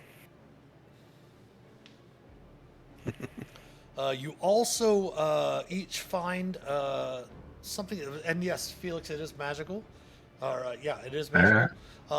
You also find a longsword decorated with shimmering filigree, worth about 200 gold, and you find a bronze breastplate studded with quartz, that's worth 500 gold. Nice. But the smith weapons, Hannibal, are ancient, worn by time, rusted here and there, break easily. But you do know that there's the bucket conveyor above you. To the east, you do note that the conveyors kind of come up out of the tunnel that seems to lead down to the east. And the very similar, you also note immediately, very similar contraption to the elevator shaft. There is also a crystal that seems to be sparking, very similar to the one in the elevator shaft from the barracks.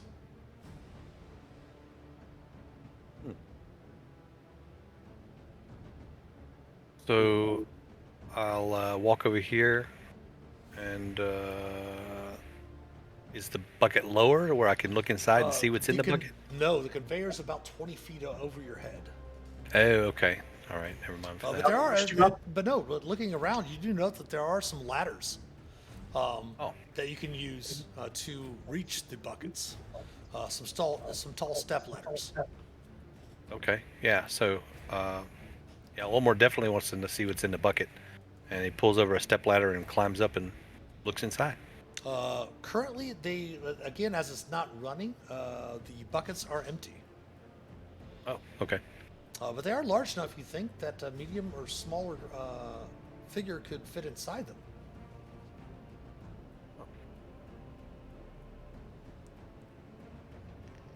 Well, Felix?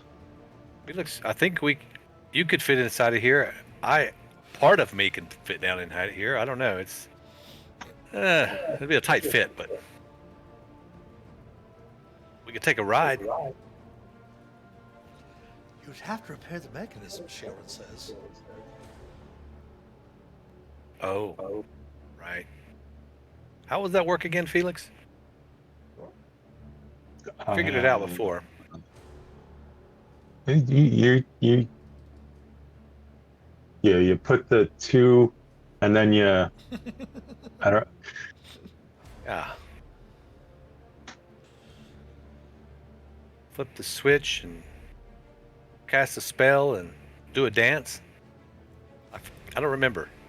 I The think spell is the spell's to start it up, but they're not really casting a spell, but Yeah, you would have to to use be fair, since Ulmer does technically have Jack of all trades with the Arcana, so Felix or Ulmer would need to repair the mechanism, very similar to the mechanism you repaired for the lift.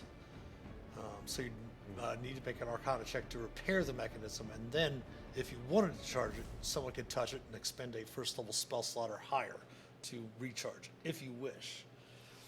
But Shailran will quietly remind you that you've mentioned before, as she's traveled with you in caverns and caves and dungeons under the ground, that you have not completed exploring this upper level. And so far, All with right. the amount of time that you've taken looking through the forge, as well as the barricade, opting to not investigate the latrines, but spending the time to fix the lift, if there was something that goblin would have warned about from below, they most likely would have came up from the tunnels, since she points to the east over there. Okay.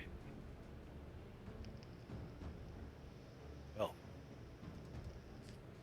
let's go back so Hannibal can look at the latrine. I mean, or maybe we should check other doors. You do also have the two magical items that you just found. do we want to maybe take a short rest and you guys rest? I can do some identify rituals on these two items, and Do we want to duck Okay. back into the sleep Uh, room? Yeah, we definitely want to go somewhere else. yeah, we can duck back in there. Maybe put some beds up against that lift thing. Make sure that nothing comes through without having some issues. Well, the lift currently is kind of in between the levels, but so nothing can really. You have to climb around it. The goblins jump through the crevices, and that's where you saw the one at the bottom dead, and the other one kind of disappeared. Hannibal's going to lay down. I'm out. I want those key points back. Okay, so I went ahead and already rolled for any random encounters. You're not going to have any random encounters during your short rest, so go Okay. ahead and take the benefits of your short rest. Felix, do you want to expend your ability, or you just want to cast 2 rituals during your short rest? I'm just going to use 2 rituals. I don't have a need for a rest at the moment, Okay, yeah, so because that's right. You just cast cantrips so far and stuff from your wand. So yeah, so you won't yeah. have to take the short rest. You could spend that time go ahead and casting those rituals. First, the bracers that you found.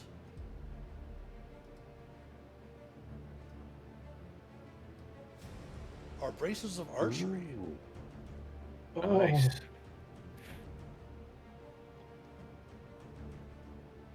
Very nice.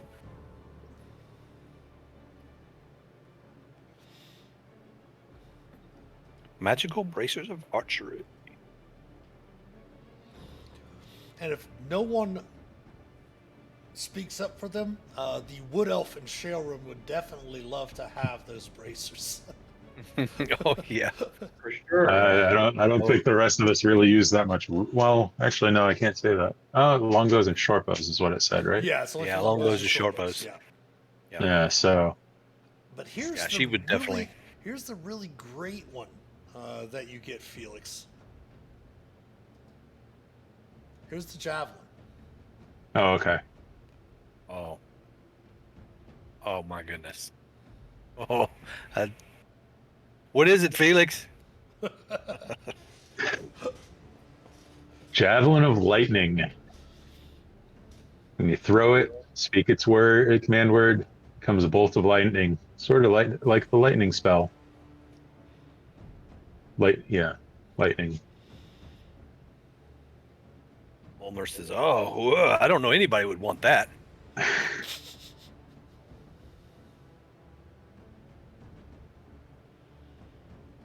Oh yeah. Ranged weapon attack against a target.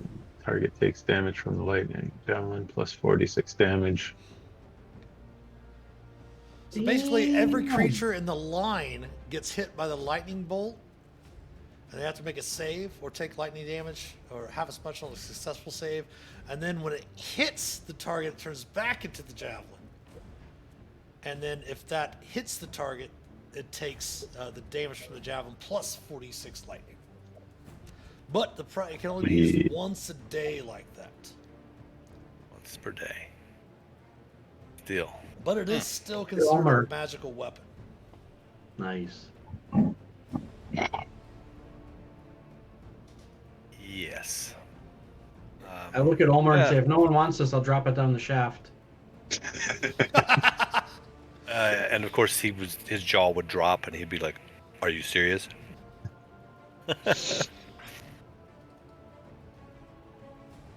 All right. However, Shailward is actually going to get back some spell slots. Oh, nice. Because she did not use her channel divinity at all. And she gets uses of her channel divinity back when she takes a short rest.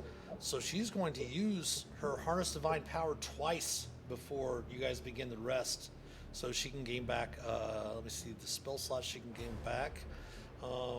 Half her proficiency bonus rounded up. Her proficiency bonus is a 3, so she can get back level 2 or lower spells. So she's going to gain back the first level spell from the well, she's had a full rest, so actually she'll get back the 2 first level spells she cast, the Radiant, the Guiding Bolt, and the Healing Word.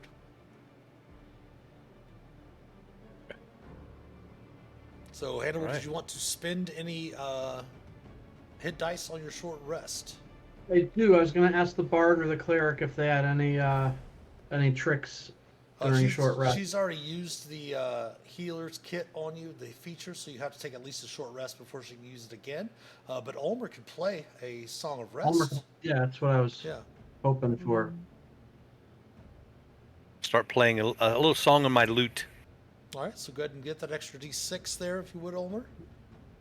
I love this one. It's going to be in my head all night. I love this song. Now, here's something cool I'm going to do for you, Ulmer, too. That's going to be really cool. What we can do is we're going to go to your player character sheet. Okay. And we're going to add in to that ability that you have, your ability, when you pop that up in your traits. We're going to make it automatically roll at D6 for you. So all I have to do is just pop that up and it'll roll it for you. Oh, very nice. So what we do is we'll come over to your Song of Rest. We'll go ahead and click our edit. And if we want to embed a roll into a Roll20 sheet, what you do is you have a open bracket, and then you put the dice in there and a close bracket. And the brackets I'm talking about are right to the right of your P button on your keyboard. Okay, yeah. And we're just talking about the normal brackets. We're not talking about the shifted, brackets there. We're just talking about the normal ones. So what we'll do is we'll come over to the extra D6 and we'll put bracket, and then we'll put close bracket, and we'll save it. So now go ahead and hit your Song of Rest again, Ulmer. Okay. it automatically rolls the die. Perfect. Awesome. Cool. That does give me a chance I to dig it. lead into. We have a new stream coming up in May 21st. It's going to take place on the second and fourth Thursdays of the month. I'm sorry, Tuesdays of the month. So Tuesday, May 21st is going to be the first full session of the game, but we're going to be playing with a live game the second and fourth Tuesdays of the month with our group. That if you happen to catch our final 2 sessions of the Dragonlance Shadow of the Dragon Queen game, those players are going to be coming back. We're going to be playing Vecna, Eve of Ruin. That we're going to play with that group, and it is going to be homebrew rules. They asked for it to be a non-AL game. They were one of my client groups that we DM for, so they asked for it to be a non-AL game. Plus, we are looking, of course, obviously, Hannibal, Felix, Ulmer, you're welcome if you have Thursdays free. I would like to start up a homebrew game in my campaign world sometime this summer on Thursdays. We did put a post about that in our community Discord server. So for those watching, if you happen to join, if you happen to be in that server, check that out. I did put a post about that. We're looking for 4 to 6 players to do that. Probably looking to start sometime, most likely in July. So that would replace our Thursday night dungeon delving with a third live D&D game during the week. That'd be a 7 p.m. start time. That'd probably be an 8 p.m. start time. Oh. It'll probably be still a 3-hour run like we have right now. Okay. All right, so Hannibal is good to go, right? Everyone has Yep. had their short rest. What are you wanting to do with the magic items? Again, those watching, we are playing AL rules, but the players are not duplicating the items until the end of the adventure, the hardcover itself, just to make it a little bit more fun, not as crazy magic items as you would in a normal AL. So I'm assuming you're going to give Ulmer the Javelin of Lightning. Yeah. He would probably like it. Yeah, Ulmer would probably like a javelin. You know. You seemed a little excited about it, so Yeah, No? he would Throw probably it down be the a little shaft. excited. No. Oh. Okay, yeah. So I'll if I'm taking the staff, the javelin. It's not down the shaft. I will definitely attune to that when I can later on. You I can do guess that during the short rest. That's not a with problem. the short rest. Okay, Yeah. cool. Yeah. Yeah, and I guess I'll just not be attuned to something else. Maybe. You want to keep your bracers. Yeah, I want the bracers. I guess I have the shield. I've got the shield or the spider staff. We got bracers, Well, shield, and spider The staff. shield will only give you the +1 to AC, so you just lose 1 AC if you drop the shield. Yeah, I'll probably just drop the attunement to the shield. Yeah. So I can keep the bracers and the staff and have the javelin. Okay, perfect. Yeah.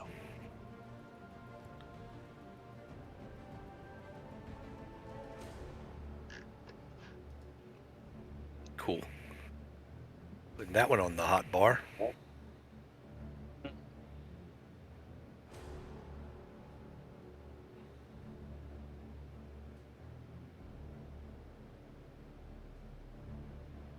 All right. Anything else? Are we good to go? Good to go. All right. So the short rest am. is completed. The only area you haven't really explored, you haven't gone into the kitchen area where the big giant badger was, and you also note that there is another door at the end of the hallway to the east. But it is also the top of the hour, Mitch. There is also the top of the hour. That's all I was getting ready to say. We're about a minute away from our next ad break. So let's go ahead and take another top of the hour break here. Everyone go ahead and stretch your legs, use the restroom, refresh your beverages, grab some snacks and such, and we will see you on the other side of the ad break. Please stick around. We'll be back shortly. Okay.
right, we're back on this side of the ad break.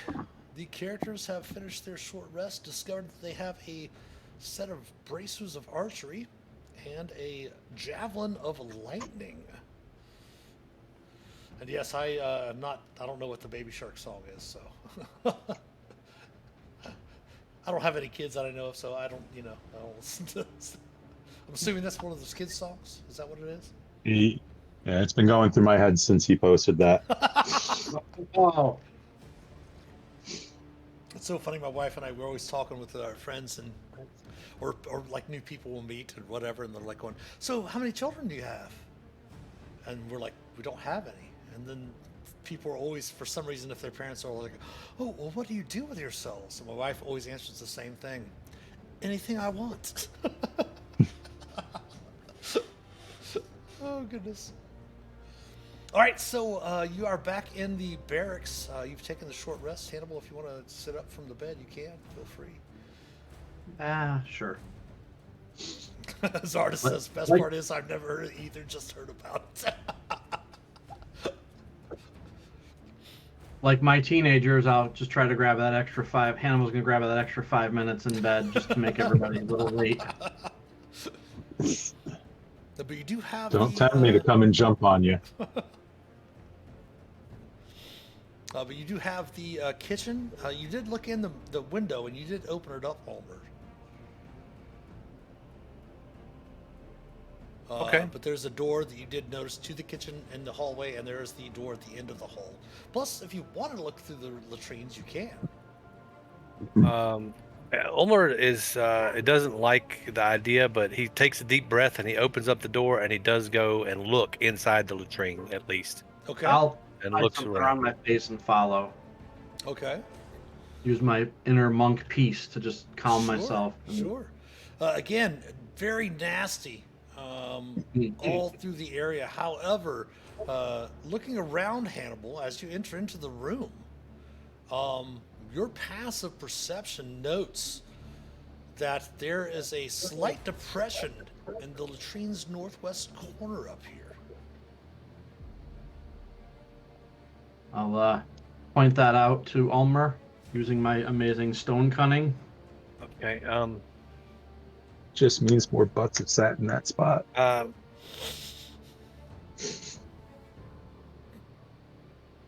What's up?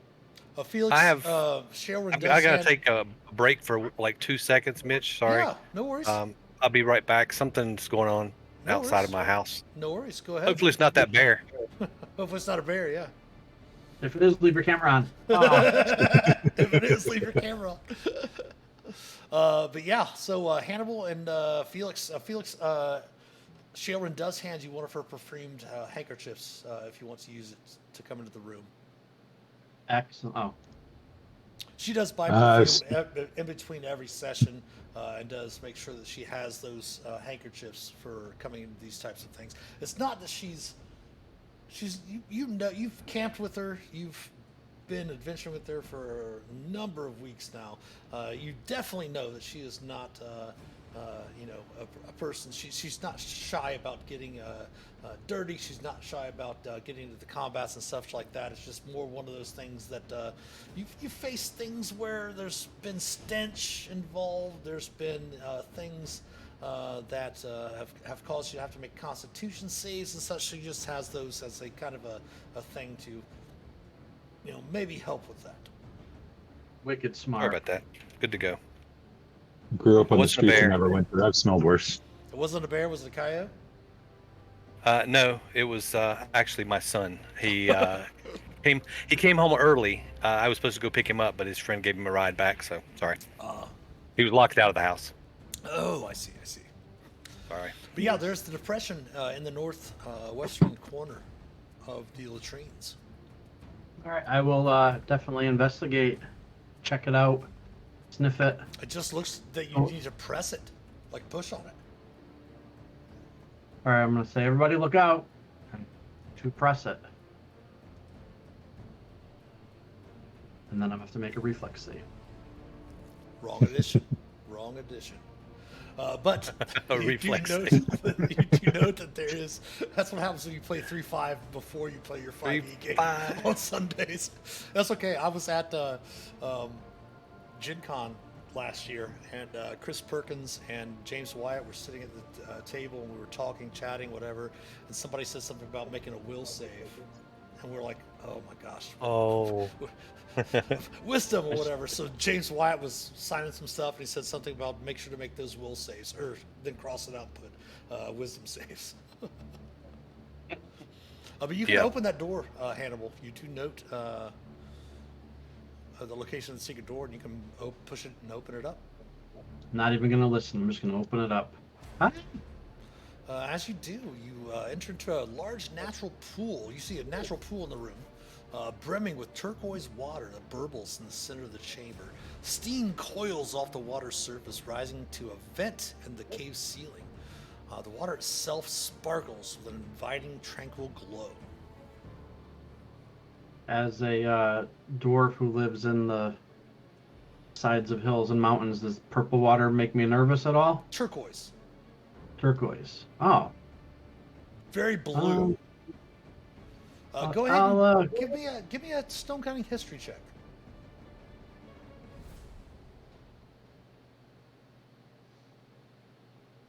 Uh-oh.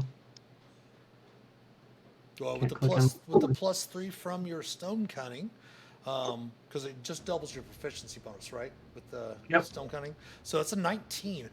Definitely seems to be a hot springs. Oh.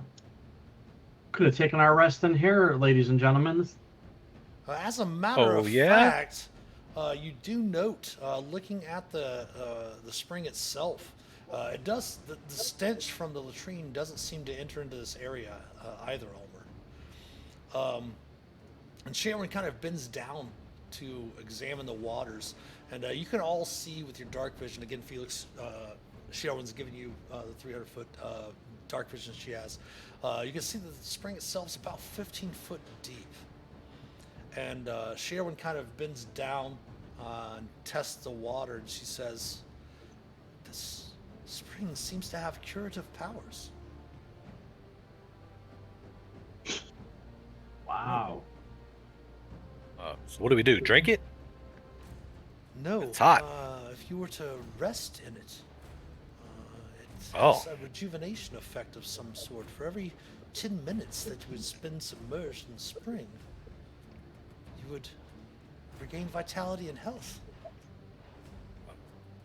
So Ulmor, he bends down and he kind of tests it the temperature. Like, It's well, damn, just Skippy. soothing temperature. So hey, Felix, watch the door. And Ulmer strips down naked, completely nothing on. He didn't have any armor really to be, and He's not really wearing anything anywhere. It's a barbarian. he's not really wearing any armor anyway. So he slips down his green skin and his muscles all bulging and his scars and everything, and says, "Hey, come on, guys, join me." And he slides down into the water and just kind of sits back and just kind of lets his feet float up. And he says, "Ah, yes, this is the life right here." It is mechanically for every 10 minutes that you spend in the hot spring, you will regain a die 6 hit points. Oh, okay. So basically, in lieu of a short rest, you can come here instead of spending hit dice. You could rest in the spring and regain basically in that same hour 66 hit points. I'm not injured, but I'm feeling pretty good in here.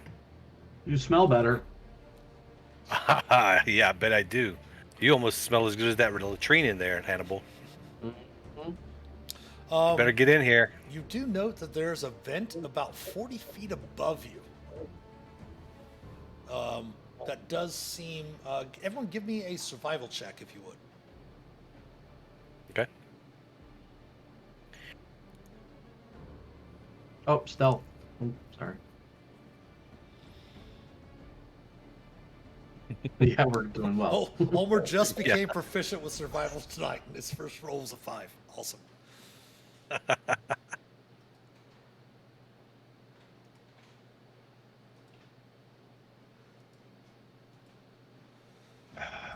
Sharon does note that the vent probably leads to the mountainside outside of where, like the area we first came in, Zolzua's Rest. Is that what it's called again?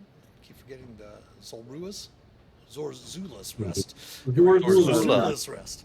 You had the area where you came down in the crags and such like that to find the entrance. It probably leads to outside the mountainside. She says that it's a great place that if you need it as emergency escape, it would be a place where you'd be able to get out. However, looking at it, Ulmer and Hannibal, you can see that it would probably take a bit of strength to climb the wall to get to the vent. Good thing I can fly now. Oh. You're true. I'd run and get you guys help. I wouldn't just leave.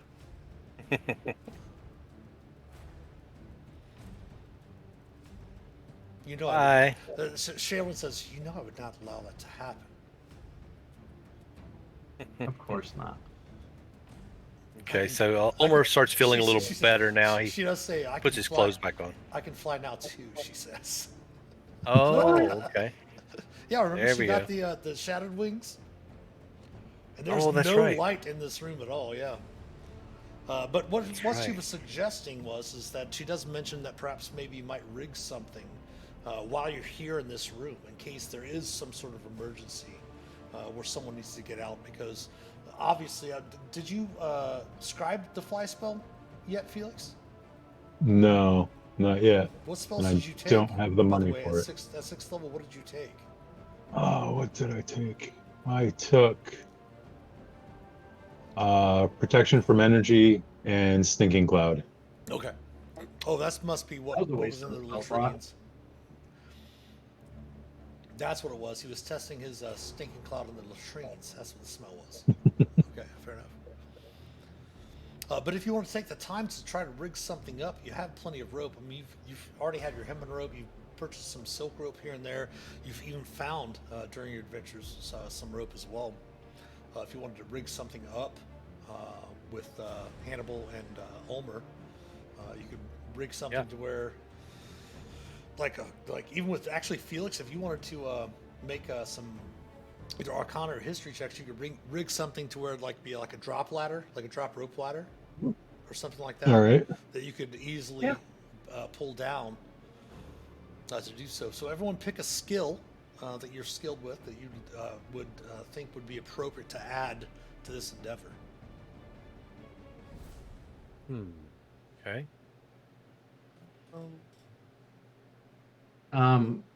Would mine be good I've enough? got my. Go ahead. Go ahead. You go I ahead. was gonna ask if I could use my stone cunning. Yeah. This is all. This is actually a natural hot spring in this area. So yeah, you can use your stone cunning to make a history check with it, with your added or doubling your proficiency bonus. You could use that. Yeah. Well, what would you want to use, Ulmer and Felix? I was going to think if somehow I could use survival. I don't know how I could use survival. It's the best one ever. You do add +6 to an animal. I do.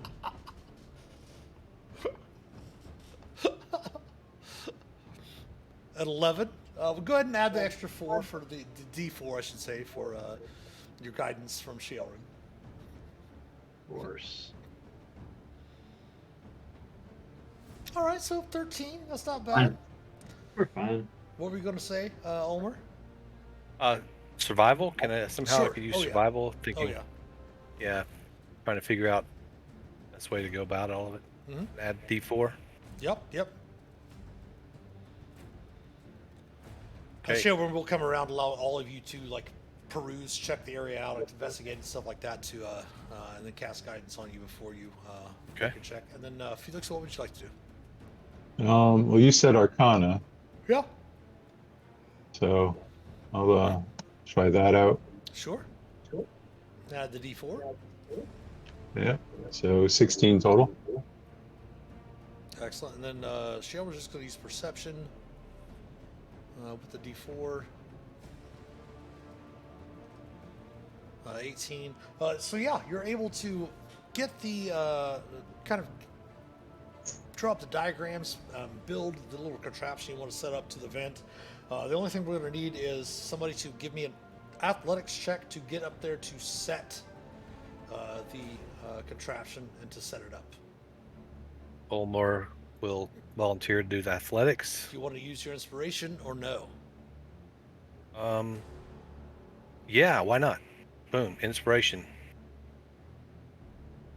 Thank you for the reminder. Athletics, boom.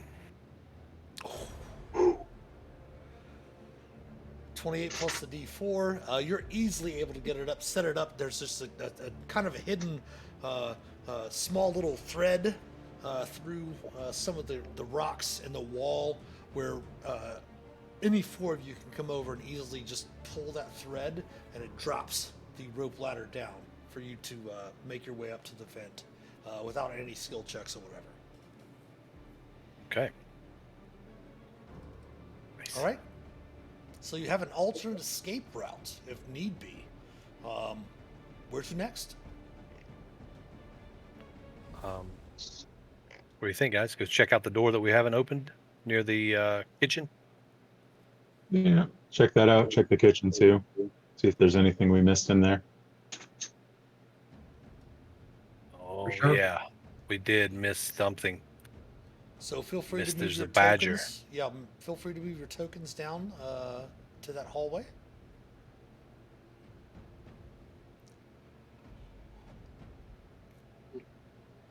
I'll go there and let Oliver. Actually, you want me to give it a listen first? Since I'm rolling so well. Yeah. Listen at this door to the east. Okay, so go ahead and give me a perception check first before you do anything else. Hold tight. Actually, on that door, you hear nothing. Nothing. Except for like the churning of the lava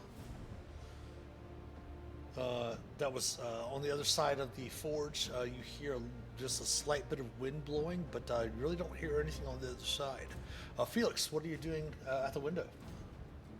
Yeah, I think I'm gonna use the As you get up there, you what's do it note that the giant badger that's in there is actually curled up sleeping now. You do note that there is what appears to be a short bit of rope, almost like a collar tied around its neck, and you do see what appears to be a small piece of like wood attached to the rope. All right. I think I'm going to use my Awakened Spellbook ability to cast a ritual without using the added 10 minutes Okay. to cast Detect Magic and take a look around the room, see what I can see. Okay. In the room itself, you do not note any glow of magic in the room. All right. I will hold my concentration on that because I believe that's 10 minutes or yeah, 10 minutes. 10 yes. minutes. So useful to have up. Mm-hmm. Sure.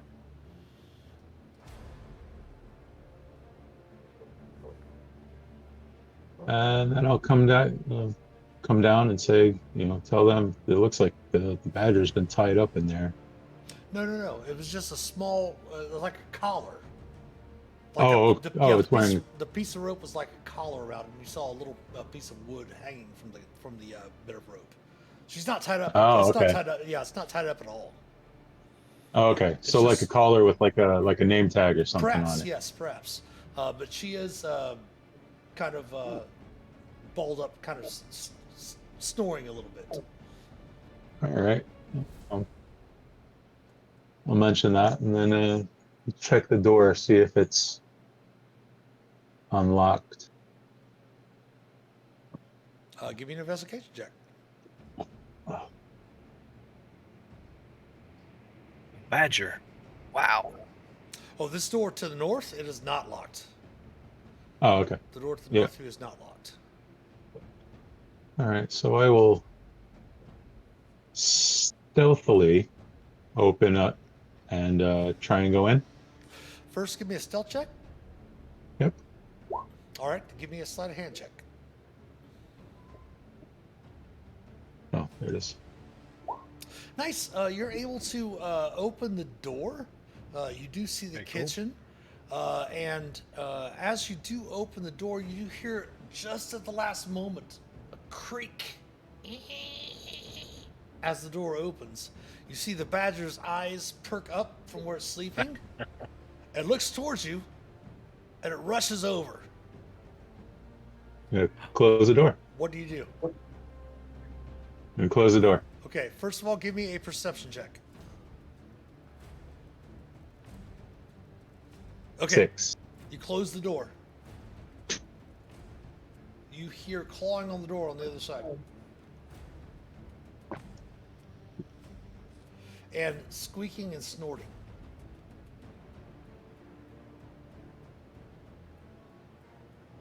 I think I made it angry.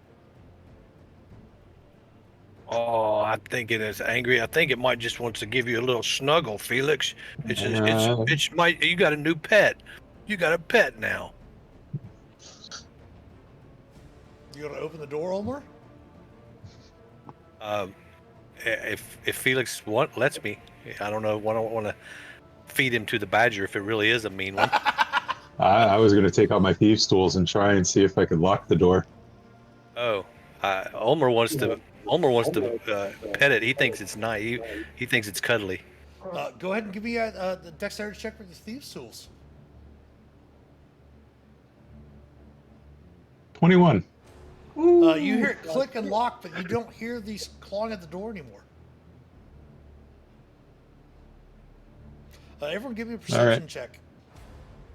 Perception? Yeah. Okay.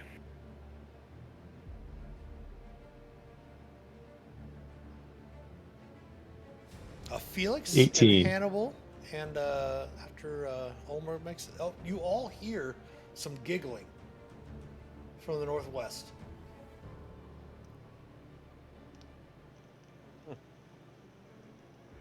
Well, I'm noticing now that Shailrin has moved. I'm guessing that's her giggling.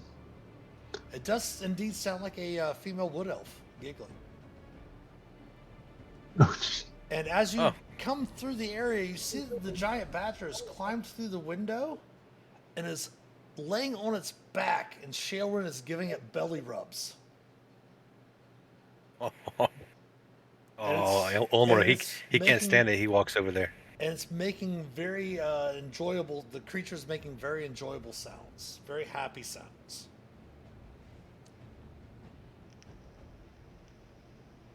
Ulmer bends down. He starts scratching it too. As you do, Ulmer, you look down and you note that the rope that Felix had initially saw around the creature's neck does have indeed a name tag on it, and it says Bessie. Oh, It's a pet. It's Bessie. It says Bessie. Oh, Felix, you've got a new pet. A pet named Bessie.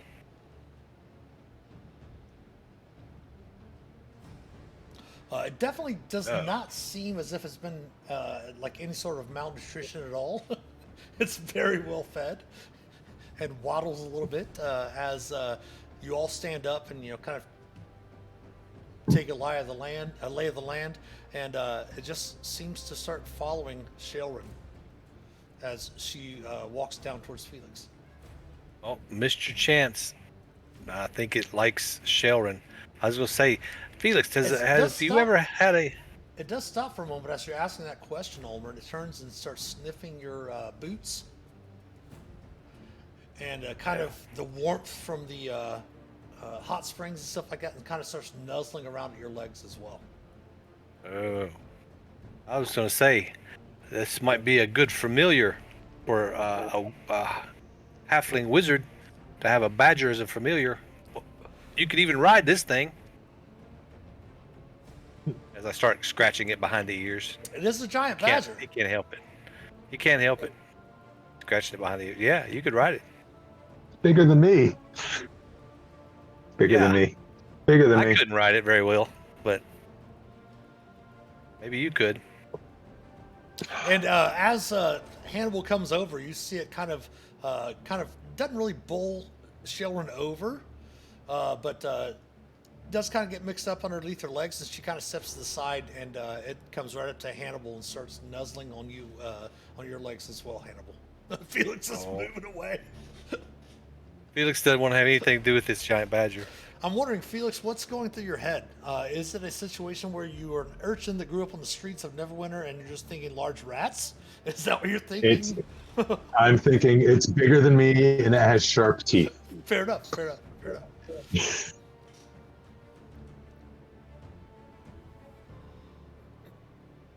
But after a while, she just kind of sits down and, kind of licking her maw a little bit from the food she's eaten, and she just looks around at you all expectantly.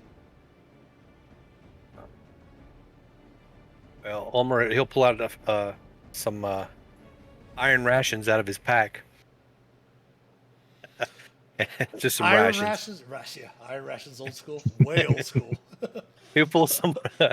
Yeah. I had to throw that in there since we were doing 3.5. I thought I'd go on way back to All the way like back. one, all back to one.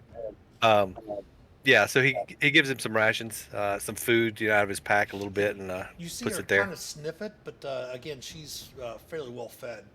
When you initially Yeah. saw her in the kitchen, she was already into a bag of food, a sack of food. He says, "Oh, suit yourself," and he eats it. Sure. Shelburne does look up. Hannibal, what did you hear beyond the door to the east? Nothing. It's all clear. Let's go then. And she kind of Heard gives, some lava sounds. gives a little pet to Bessie, and you see her pull out her base and shield again.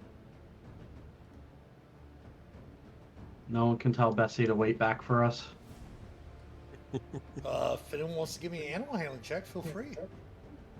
I'm not proficient, so we would need a jack off all trades to try that. Yeah, I could try that. Jack of all trades. It's a wisdom skill. You might actually be better at it. And Oh she- yeah, wisdom. He's for sure. Shale will Totally. give you guidance for that. That's fine. Okay. I will. Yeah, I will. You I can will only assist aid if you. you're. You can only help if you're. That's skilled. right, that's right. You can only help if you're skilled. Well, it's like I'm skilled, so I've got jack of all trades. You got this. Here we go. Scratching behind the ears, talking soft little cuddly words. Bite your arm off. She thinks you're playing with her, so she doesn't really like bite or snip. But she does start kind of playing at you a little bit, clawing. Unfortunately, she is a little rough. She's not really trying to hurt you, but you do take 2 points of slashing damage from her claws. Oh yeah, well that's just part of the game. Ulmer doesn't mind.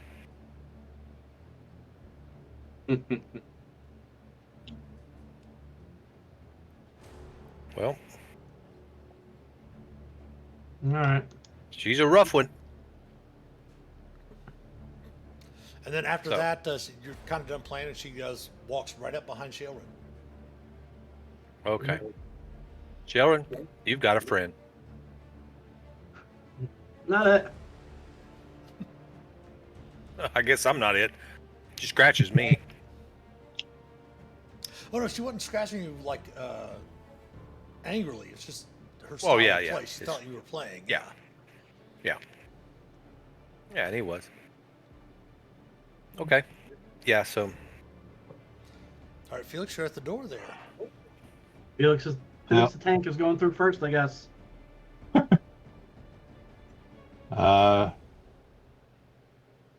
So yeah, I'm gonna check to see if it's locked. It is indeed locked. All right. I'm gonna pull my thieves' tools out again. I think this is most I've gotten to use these. And Shailrin will give you guidance as well. All right. Bam. There we go. what the? Look at that, man. Yeah, let's just add that guidance in just to. Oh, there we 30. go. Oh my yeah, gosh, yeah. yeah. Just There throw we it in there. go. You're like, Triple top numbers. How do you even do that? You would have That's removed that crazy. DC. You would have removed that DC 30 trap in Baldur's Gate at the low level right there. Keep that bag of dice. It clicks very quickly. Oh, this is simple. Bam, and it opens up and unlocks. You just breathed on it. Let me unlock the door for you. There you go. All right. Move my screen around a little bit so I can see better. And you said you didn't hear anything over here, Hannibal, right? Correct. Just some lava gurgling. Well, not. All right. It wasn't from the room. It was just general Gotcha. around you. Yeah. It wasn't. You didn't hear anything specific from the room. Just the ambient noise through the dungeon. Roger. Okay. Uh, all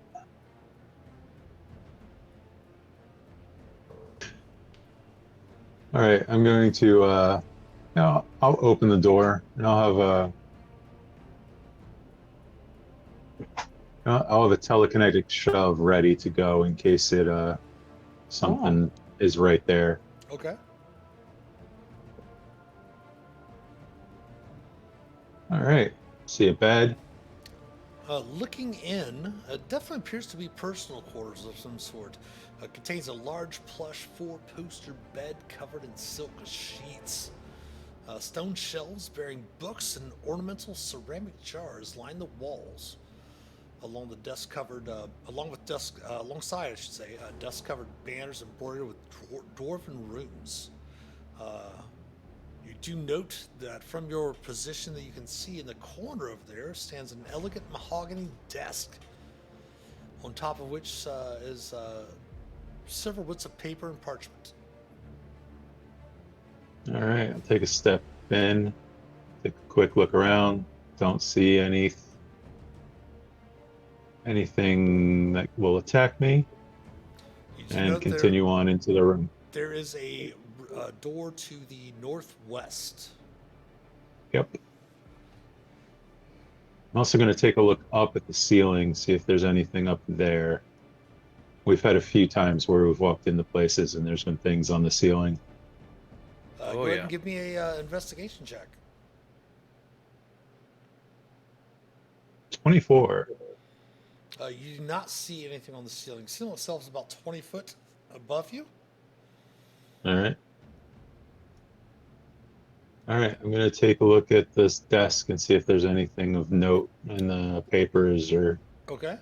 anything there. Before we do that, Hannibal, Ulmer, what are you doing? Just stepping in and start checking out the bed.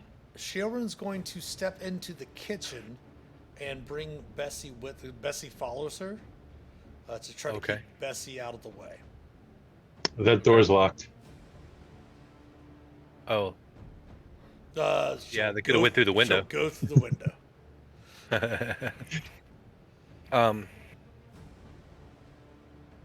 Yeah, I'm just gonna stay right here in the doorway and just look inside Okay. and just kind of keep my my javelin at the ready. Fair enough. So on the desk itself, Felix, you see that there appears to be a map.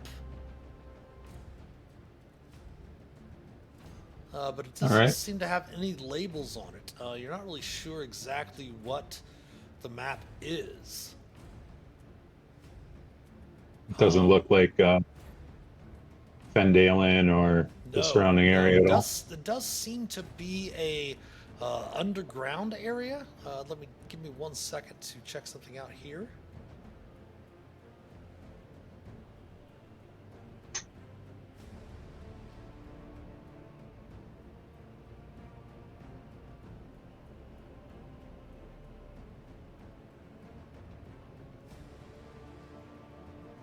Yeah, it definitely seems to be some sort of. Go ahead and give me an investigation check. 14. It might be a section of the complex, but it doesn't look as if it's any place that your characters or your party has been. All right. Now, knowing that it is an old Durgar mine, it might be some place that is farther down. Take care, Zarda. Thanks for stopping by. Very much appreciated.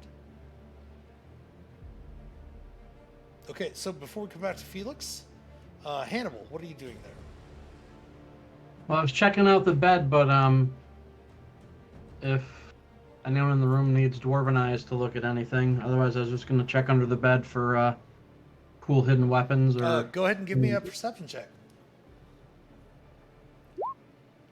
Oh yeah, you note that the outline of the bed frame seems to have some sort of hidden compartment there. Oh, cool. All right. Can't possibly be trapped, so I'm gonna start futzing with the compartment, see if I can get it open. So you push the compartment's panel, it opens up, and inside you see a dagger and an emerald. Nice. I slip them both in my pocket and don't tell them. No, I'm not a rogue. The dagger is exquisite. Seems to be made of silver. The hilt actually comes out and almost appears as two snakes crisscrossing each other to come up to the point.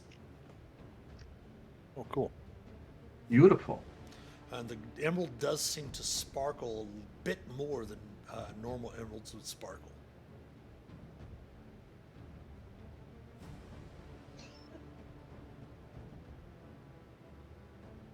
I will have Felix take a look at both of these next time we take a rest. Do you inform your companions that you found those? Of course. Okay.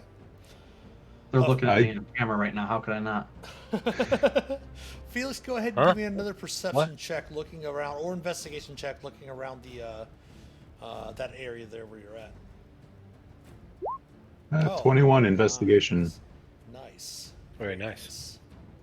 I'd also like to know, I do still have detect magic up, so if those are magical you at do all. Both, yes, they're both glowing.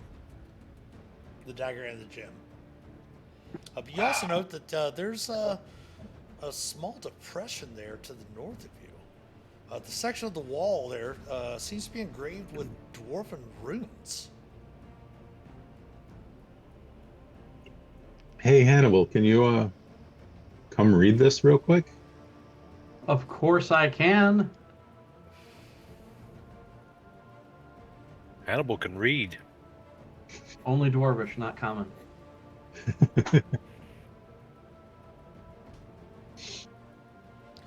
You do note, reading them, do you read them right to left or left to right? Don't answer, Ulmer. I'm asking Hannibal.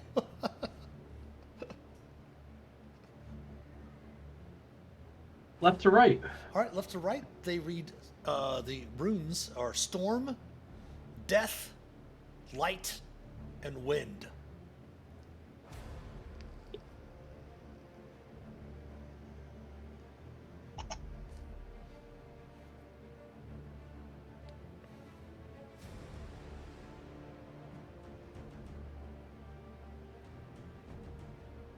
Storm, death, light, and wind. That was a popular dwarvish band when I was a kid. Must be some fan graffiti. They had a great They song. were hard rock, right? They were funk, and they had a song called September. Yes. That is an awesome song, too. They're an awesome band. Yep. All right, so I explained to everyone storm, death, light, and wind. Hmm. 2 out of the 4 sounds pretty good. I wouldn't take the other ones. Don't want them. You don't want wind? No, I want the light and the wind, not the storm. No. They're inscribed in the wall. Right. They're not things you can take. It definitely seems as if they're some sort of way to open this, what appears to be some sort of secret door to the north. Storm, death, light, wind.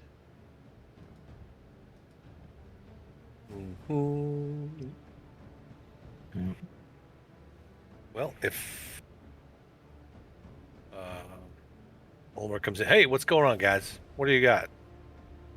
Somebody drew another dirty picture on the wall. Is it the goblins? They love the Yeah. graffiti. Felix is trying to figure it out for us. Oh, phew, good. Storm, death, light.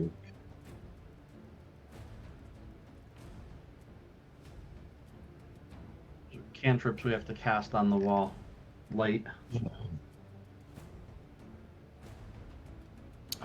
With that investigation check that Felix made, they definitely seem to, as if they need to be depressed, like pressed into the wall. So each one's like a little button. Yeah. Okay.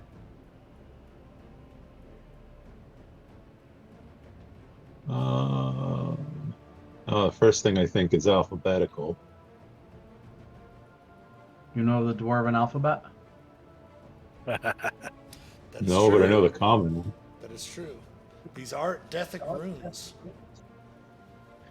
So what if, like... Now, I will say this, Ulmer, what languages do you speak?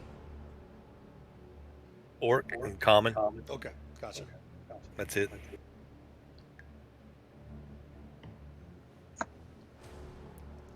First it's light out, then it gets windy, then the storm comes, and then there's death.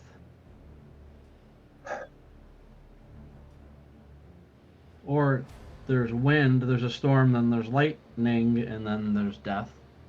That's light, not lightning, right? Yeah. But if you're a dwarf, you might not have the word lightning. I don't know. Maybe you just flash a light.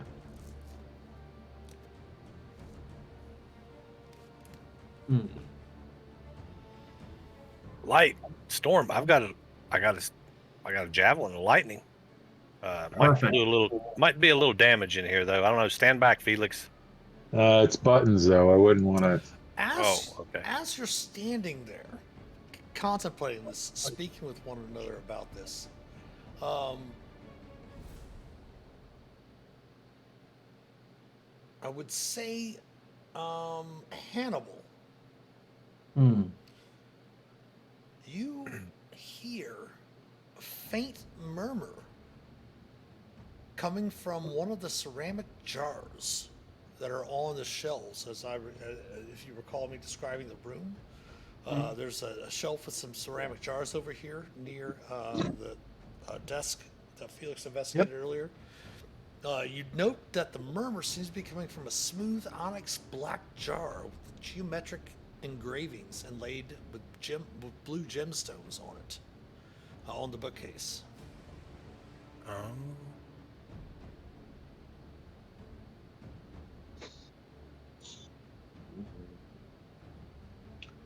I think Felix should... Boy, he was gonna pick the halfling to do stuff. No, is he getting magic? He's got detect magic up still. Is there any magic in the jar? It does seem to have a residual magical effect of necrotic magic, necromancy.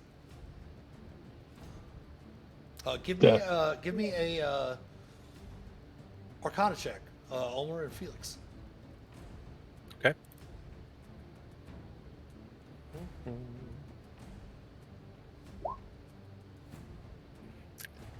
Felix, it definitely seems to be a canopic jar, which you know are fairly common in burials, mummifications, different types of burial and death rites. Dried remains of organs. Hell, Perhaps, so death. But no, it seems to be murmuring to you.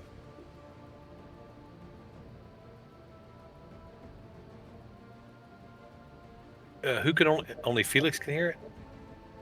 I heard it. I know Hannibal heard it. Now, once Hannibal you heard all it. focus your attention, you can hear it as well. Okay. Here, Omar, drink this. Whoa.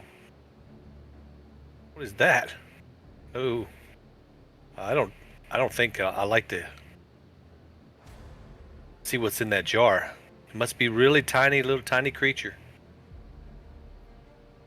No, we Think can it's pop it alive? open and find out.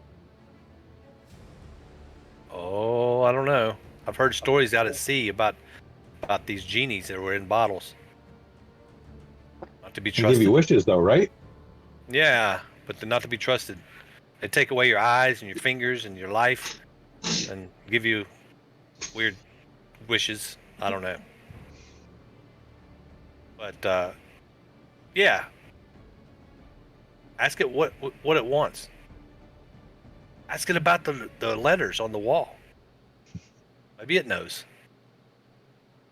Say, hey, little man inside the jar, do you know what the wind is supposed to do, or the light, or the death, or the storm? You say that, Ulmer? I say that outside. Okay. Yeah, You, just out loud. as you mentioned that, you hear faint murmurs and almost like whispers coming from the jar itself. But unless you like kind of get closer, you can't really make out what they're saying. All right, his curiosity's piqued. He leans in, listens, saying something. Free me. It is the little man in the jar. If you could free me, please, please. My name is Yoldak. I was the last mining captain of Zorzula's Rest. I was imprisoned here by strange creatures when they overtook the outpost eons ago. I've been trapped in this jar ever since. I've been trying to get that stupid goblin to its attention for years now, but to no avail. But please, I know the goblin's plans, and I can aid you, but you must set me free. Okay. Omar is suspicious because he thinks it might be some kind of a genie. Give me an insight check. Yeah. You actually you can actually tell that whatever's in there speaking is really offering to help in earnest. Okay. But something about it tells you that it knows less than what it claims to. Did say their name was Yoldak. Let me put that in chat for you. Yoldak. Okay, so Yoldak. Yoldak, maybe you could help us out, and if you promise not to do anything strange when you do come out, I don't know. Should we open this, Felix? Hannibal? Oh Little boy. guy's talking to us. He says he knows the goblin's plans. He's been trapped in here. As you He's a look dwarf at spirit. the jar itself, you can note that the jar seems to be sealed with an intricate puzzle lock, requiring the body and the lid of the jar to be moved at the exact right place and angle to open it. It doesn't seem too difficult, Felix, but I think with a bit of guidance from Shailran, you might be able to open the jar itself.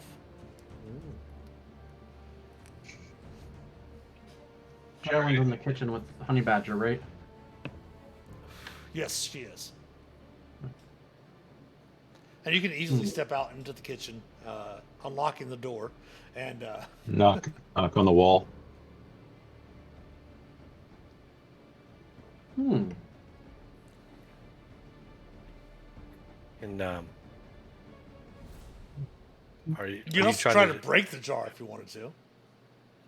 Oh.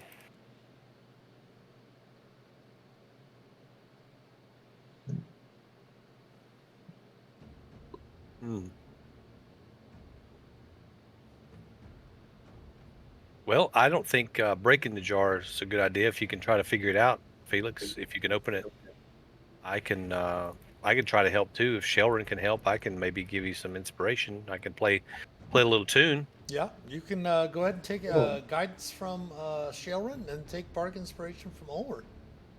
There you go. All right. Bardic inspiration. What am I rolling?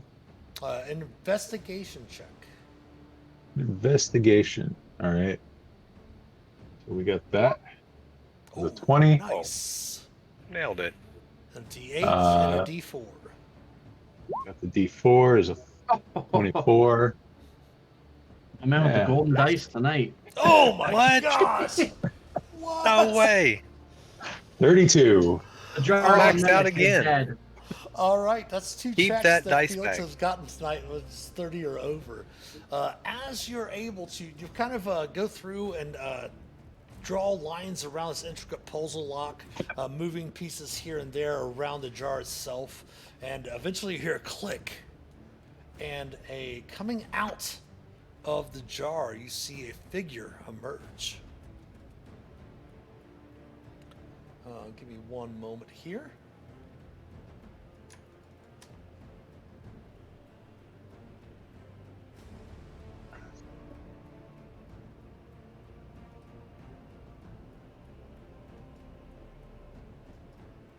We'll show this to the viewers as well. Coming out of the jar.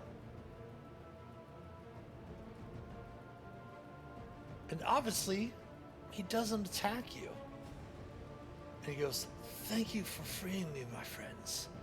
I'm Shordak Hollowhelm, as I mentioned, the last mining captain of Zorzula's Rest before it was taken over by mind flayers. I do know the layout of the outpost, including many hidden rooms. I would happily serve as your guide. Will you accept my aid?"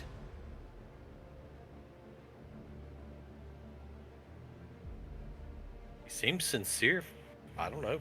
Seems like he. Insight check. Sure. He is being sincere. All right. Dwarf to dwarf, guys. I think we should trust this fella. Okay. All right. All right. Old Kojak, let's do it. So you want to know what Yeah. he knows?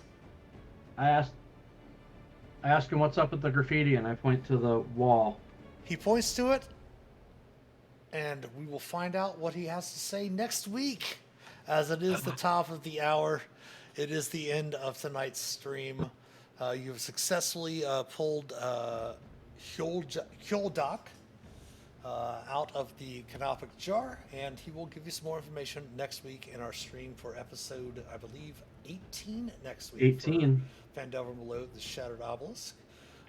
Thanks everyone for tuning in tonight. Of course, thanks to all of our supporters, especially our patrons from Patreon. If you'd like to help support the channel, please consider becoming a patron or subbing here on Twitch, twitch.tv/themasterofdungeons. We do love Prime subs. Thank you all for the resubs with your Prime subs tonight. Of course, the link to our Patreon page as well as our YouTube channel and all of our social media accounts can be found in the About Us section below here on Twitch. If you would subscribe to us on YouTube, it is free to do. Like and comment on the videos. We do have lots of views on there, but one of the things that we've looked through and found out with the logistics from YouTube is that 85 to 90% of the people that watch the videos are not subscribed to that channel. So if you would, it is free to do. You don't have to click on the notifications if you don't want to, but if you subscribe to that, to our YouTube channel, that would help us immensely. If you would, follow us on Facebook, Instagram, Twitter, give us some likes, retweets, all of that good stuff. Every sub, like, and share helps us immensely. As I mentioned before, if you want to get to the About Us section below here on Twitch, join the Master of Dungeons community Discord server, where you can help shape an accepting, caring, and inclusive D&D community. The merch store is also open. Anything you purchase there will definitely help support the channel. Thanks for watching. We'll see you tomorrow night for our Around the Campfire stream at 7 p.m. Eastern. If you happen to be in the Path of Totality, make sure to protect your eyes tomorrow while you're watching the total eclipse that is traveling across America tomorrow. I happen to be in Indiana. We are right in the middle of it. We're going to get the full eclipse at about 3 o'clock tomorrow afternoon. So everyone, thanks for watching tonight. Be safe, be careful. We'll see you tomorrow again for Around the Campfire next week for episode 18. And have a great week. Be safe. And as always, happy adventuring. Take care. Thank you. Wink.